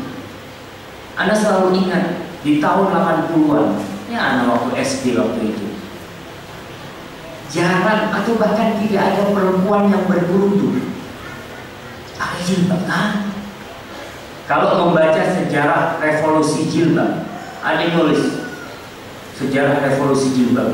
Itu tahun 89-90. Sebelum itu nggak ngerti mereka. Sampai jilbab yang perintahnya ada di dalam Al-Quranul Karim, yang tidak ada khilaf di antara para ulama kaum muslim. Itu umat Islam nggak pakai. Bahkan istrinya ustaz, masya Allah. Istrinya ustaz. Allah Akbar. Anak kadang-kala boleh nggak jamaah mandi di sungai Kelantan? Boleh apa? Boleh. Siapa yang bilang? Yang penting nggak ada yang melihat. Yang penting nggak ada yang melihat. Tertutup, nggak ada yang melihat. Di beberapa tempat itu ya Allah. Padahal daerah pesantren, daerah pesantren terkenal itu wanita lelaki mandi di sungai Telaga. Apakah ada khilaf di antara para ulama? Nggak ada jemaah. Tapi sudah karena turun-temurun kan. Tapi ada teman masya Allah, dia karena semangat, dia melihat perempuan-perempuan laki mandi telanjang di sungai, dia datang ke pemimpin pesantren di sini. Dia tanya, Ustaz, dalam agama itu boleh nggak kayak gini? Oh, ya haram gitu ya, haram itu kata dia. Terus kalau nggak ditegur, aduh ya apa, sudah kebiasaan, sudah tradisi. Akhirnya kita membiarkan tradisi walaupun bertentangan dengan syariat. Kita pelan-pelan, insya Allah masyarakat kita semakin baik. Media sekarang ini semakin membuat mereka lebih pintar. Kita pun dulu sama seperti mereka. Anak pun dulu nggak ngerti ya, orang tua nggak ngerti, pelan-pelan, masya Allah. Ketika anak awal pakai jenggot, masya Allah, disidang sama orang tua, disidang ya. Anak sampai sakit hati, itu anak ingat ketika itu, dan anak dosa, marah sama orang tua itu. Anak sering disidang gara-gara pakai jenggot. Jadi dia sholat ke masjid. Akhirnya anak sampai berontak ya. Kenapa sih kok anak terus yang dipojokkan? Fulan anak punya sepupu minum ini itu nggak pernah disidang. Anak sampai berontak seperti itu. Tapi karena kebodohan mereka nggak ngerti mereka sebelumnya. Dan kita pun sama menghadapi orang di kampung. Padahal kelihatan pakai jenggot, awas kambingnya datang. Kita ingat waktu jadi di pesantren itu ada seorang ustaz, satu ustaz yang pakai jenggot pada waktu itu. Dia pernah training berapa bulan lalu balik. Mahasiswa, santri-santri itu nulis di tembok, "Kambing welcome to kandang." Karena kebodohan gitu. Kita pun menghina seperti kalian berbuat. Jadi antum harus sabar di masyarakat, pelan-pelan ya. Jangan sok menghadapi masyarakat, karena mereka akan mengatakan, lele, oh itu anak kapan deh? Baru belajar sudah sok gitu kan. Belajar dulu, kitab baru berapa yang kau baca. Jadi kita sabar menghadapi seperti itu.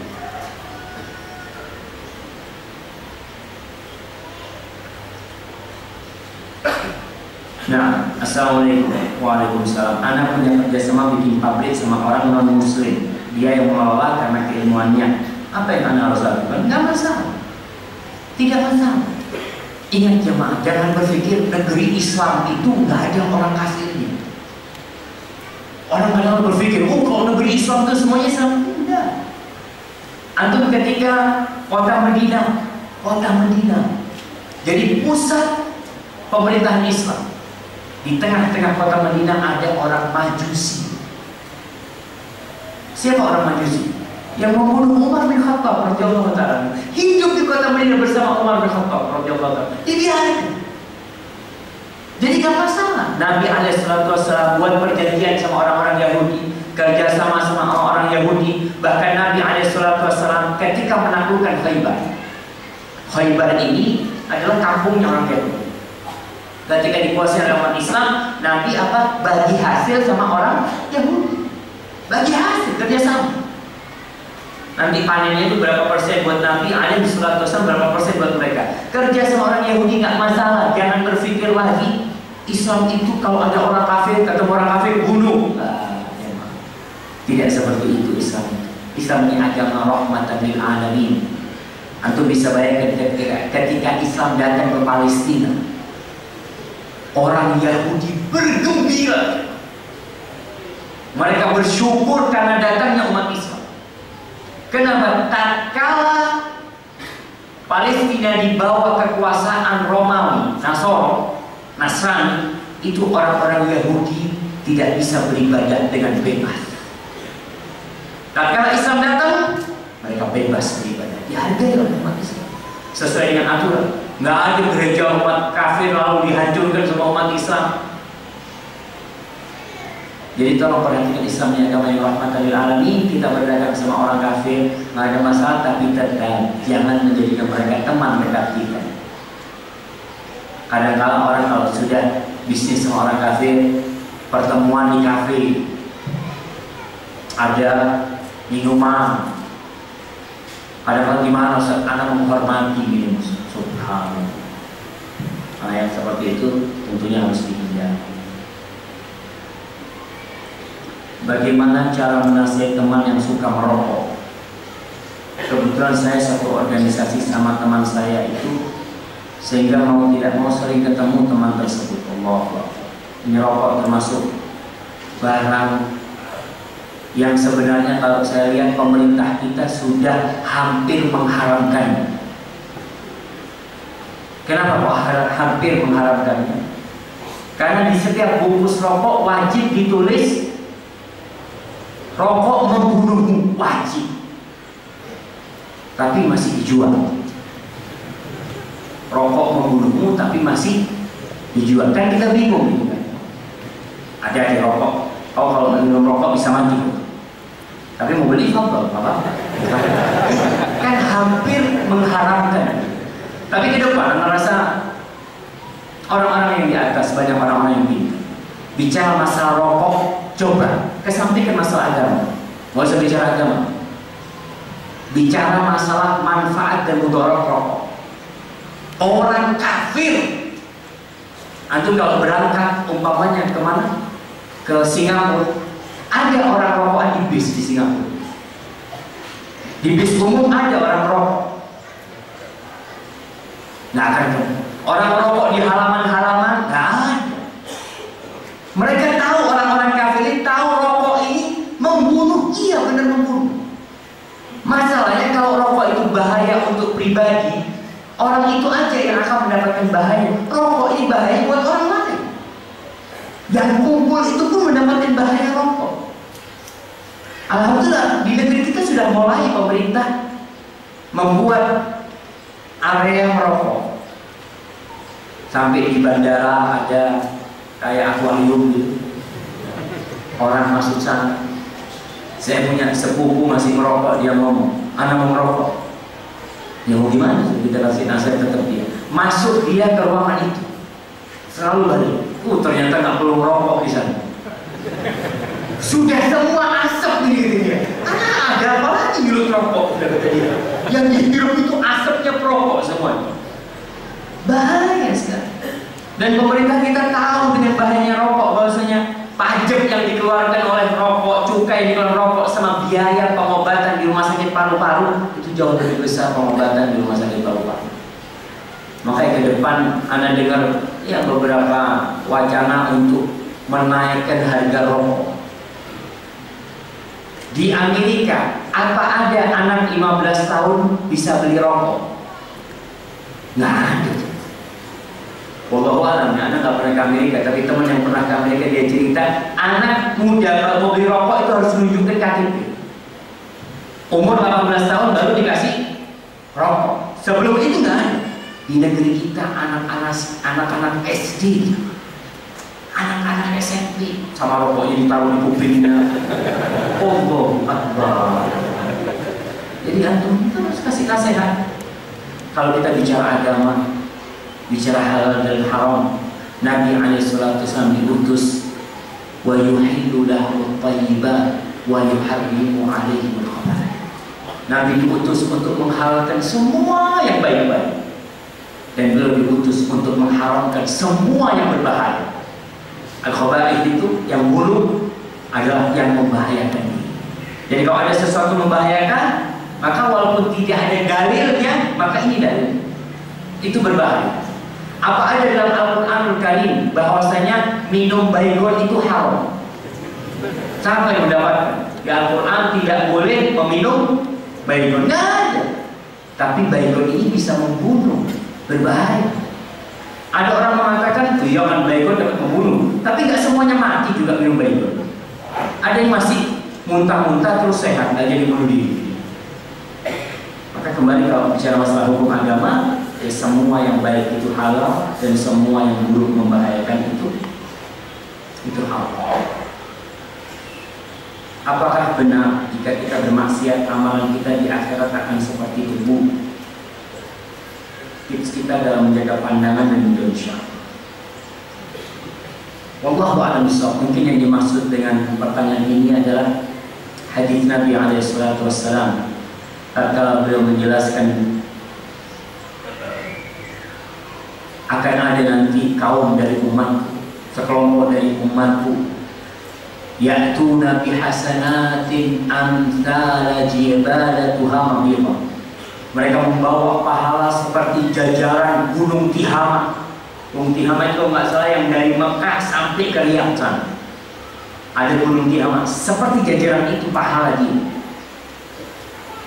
Banyak pahala dia. Kemudian Allah jadikan pada hari kiamat, Allah jadikan seperti berdebu yang berterbangan. Padahal pahalanya banyak. Lalu para sahabat bertanya, ya Rasulullah, sifhum lana, jadihim lana. Wahai Rasulullah SAW, sebutkan kriteria mereka itu, siapa sih mereka itu? Tunjukkan kepada kami siapa yang amal kebajikannya dari debu. Apa? Kata Rasul sallallahu alaihi wasallam, mereka itu sama seperti kita. Ya'khuduna min al-lail kama ta'khudun. Mereka sholat malam seperti kalian sholat malam. Oh, beribadah baik kepada dia.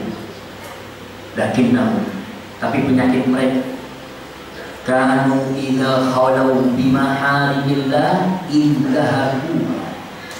Tapi orang-orang ini kalau lagi sendirian, tidak ada yang melihat, maka di situ yang melakukan yang hal-hal. Terus, apakah berarti kita kalau berbuat dosa terang-terangan tidak akan gugur amal kebaikan? Para ulama menjelaskan, yang dimaksud dengan orang ini yang amal kebajikannya banyak, tapi Allah jadikan debu, mereka itu orang-orang yang pura-pura baik di depan orang. Jadi kebaikan dia itu bukan karena lillahi ta'ala. Dia pakai apa namanya? Surban, pakai baju ketika menghadapi orang, ceramah, sholat, tapi kadang-kala surbannya dia lepas, bajunya dia lepas, na'udzubillah, dia mungkin melakukan dosa-dosa. Jadi dia di depan orang kelihatan halal. Hati-hati dengan yang seperti itu. Kalau kita terjebak di dosa, memang kita berbuat dosa sembunyi-sembunyi, kemudian kita bertobat kepada Allah dan berusaha memperbaiki diri, insya Allah Allah akan terima taubat kita dan Allah akan gantikan keburukan kita menjadi amalan baik. Ini terakhir. Atau mesti dibaca yang lain? Yang tadi aja kan? Langsung yang Masya Allah, jemaah. Bismillah. Nah, ini ada pertanyaan terakhir ya. Assalamualaikum warahmatullahi wabarakatuh. Waalaikumsalam warahmatullahi wabarakatuh. Ustaz, saya seorang mahasiswi umur 23 tahun. Semenjak SMA sampai kuliah, saya mempunyai teman laki-laki yang baik dan cenderung memberi dampak pada kebaikan. Sampai pada akhirnya ketika kuliah kami memutuskan untuk hijrah karena menyadari pertemanan ini tidak boleh diteruskan. Namun terkadang tiba-tiba dia masih muncul untuk sekedar memberi nasihat baik, share ilmu agama, hingga dengan sikapnya jatuhlah saya pada virus cinta. Kayaknya minum dulu.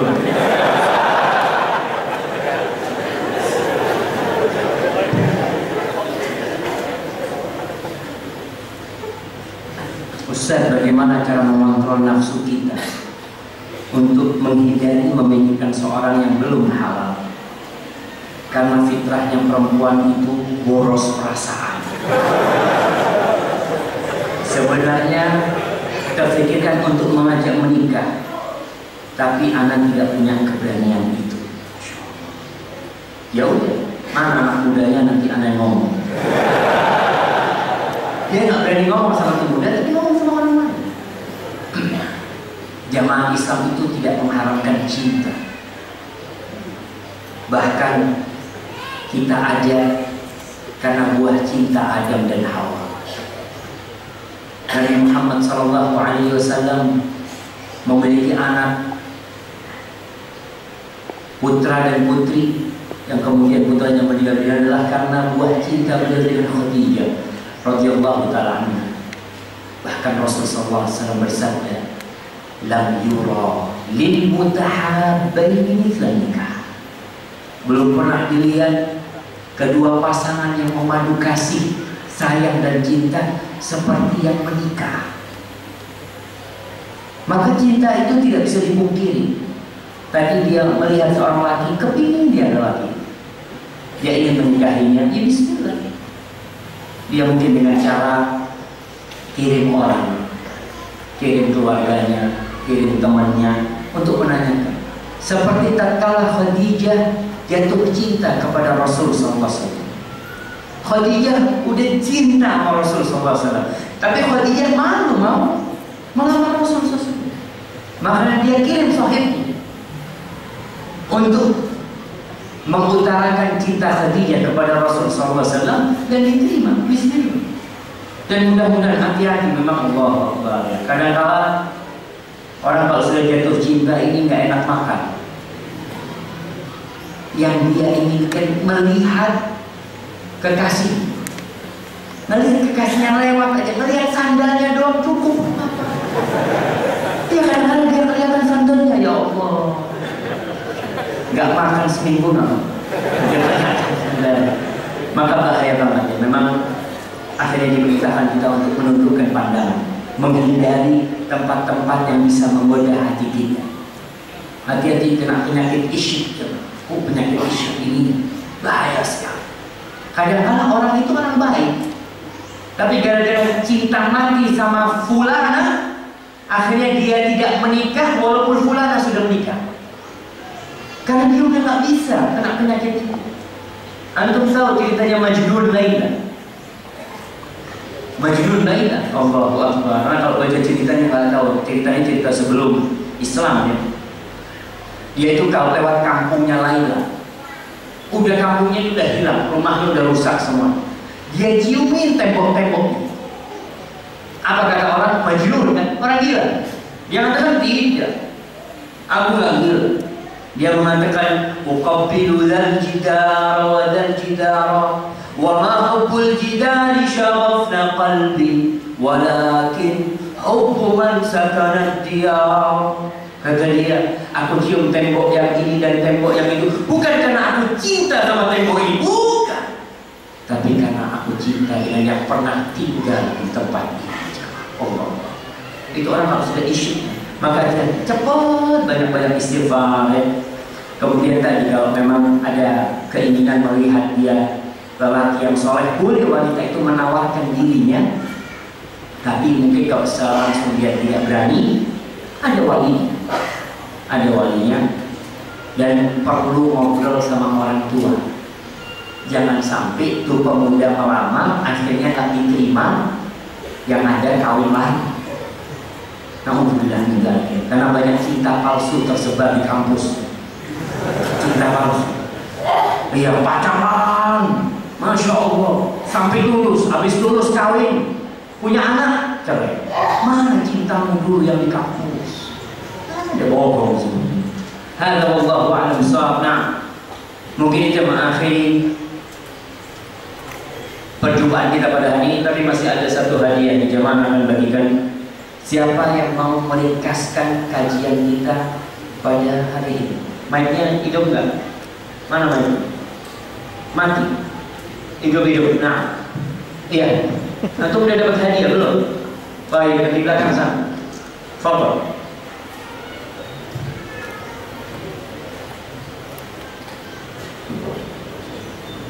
Bismillahirrahmanirrahim. Tentang hari ini kajian spesial dengan judul Sahabatmu Agamamu. Kriteria teman yang baik, yang pertama terus berteman, kedua mencari teman yang tidak hasut iri, yang ketiga cari teman yang menunjukkan ke jalan kebaikan, yang keempat pilih teman yang kalau bertengkar masih bisa memaafkan, yang kelima pilih teman yang tidak suka mencela orang lain, yang keenam pilih teman yang memberi dukungan yang positif, yang ketujuh pilih teman yang suka berkunjung, yang kedelapan pilih teman yang dia menginginkan kebaikan untuk kita sebagaimana kebaikan untuk dirinya sendiri, yang kesembilan jangan berteman dengan orang yang bodoh, dan yang terakhir 10 jangan berteman dengan orang yang memakai narkoba. Masya Allah, barakallahu fikum. Iya, ini hadiahnya buat antum ya. Jazakumullah khair jamaah. Apabila yang mana sampaikan benar itu dari Allah Subhanahu wa taala, kalau ada yang salah dan kurang berkenan itu dari diri anak pribadi Allah dan Rasulnya yang terbebas dari kesalahan itu. Subhanallah wa bihamdika asyhadu an la ilaha illa anta astaghfiruka wa atubu ilaik. Wassalamualaikum warahmatullahi wabarakatuh. Jazakallah khairan kepada beliau Ustaz Dr. Syafiq Reza Hafidhullah Ta'ala. Semoga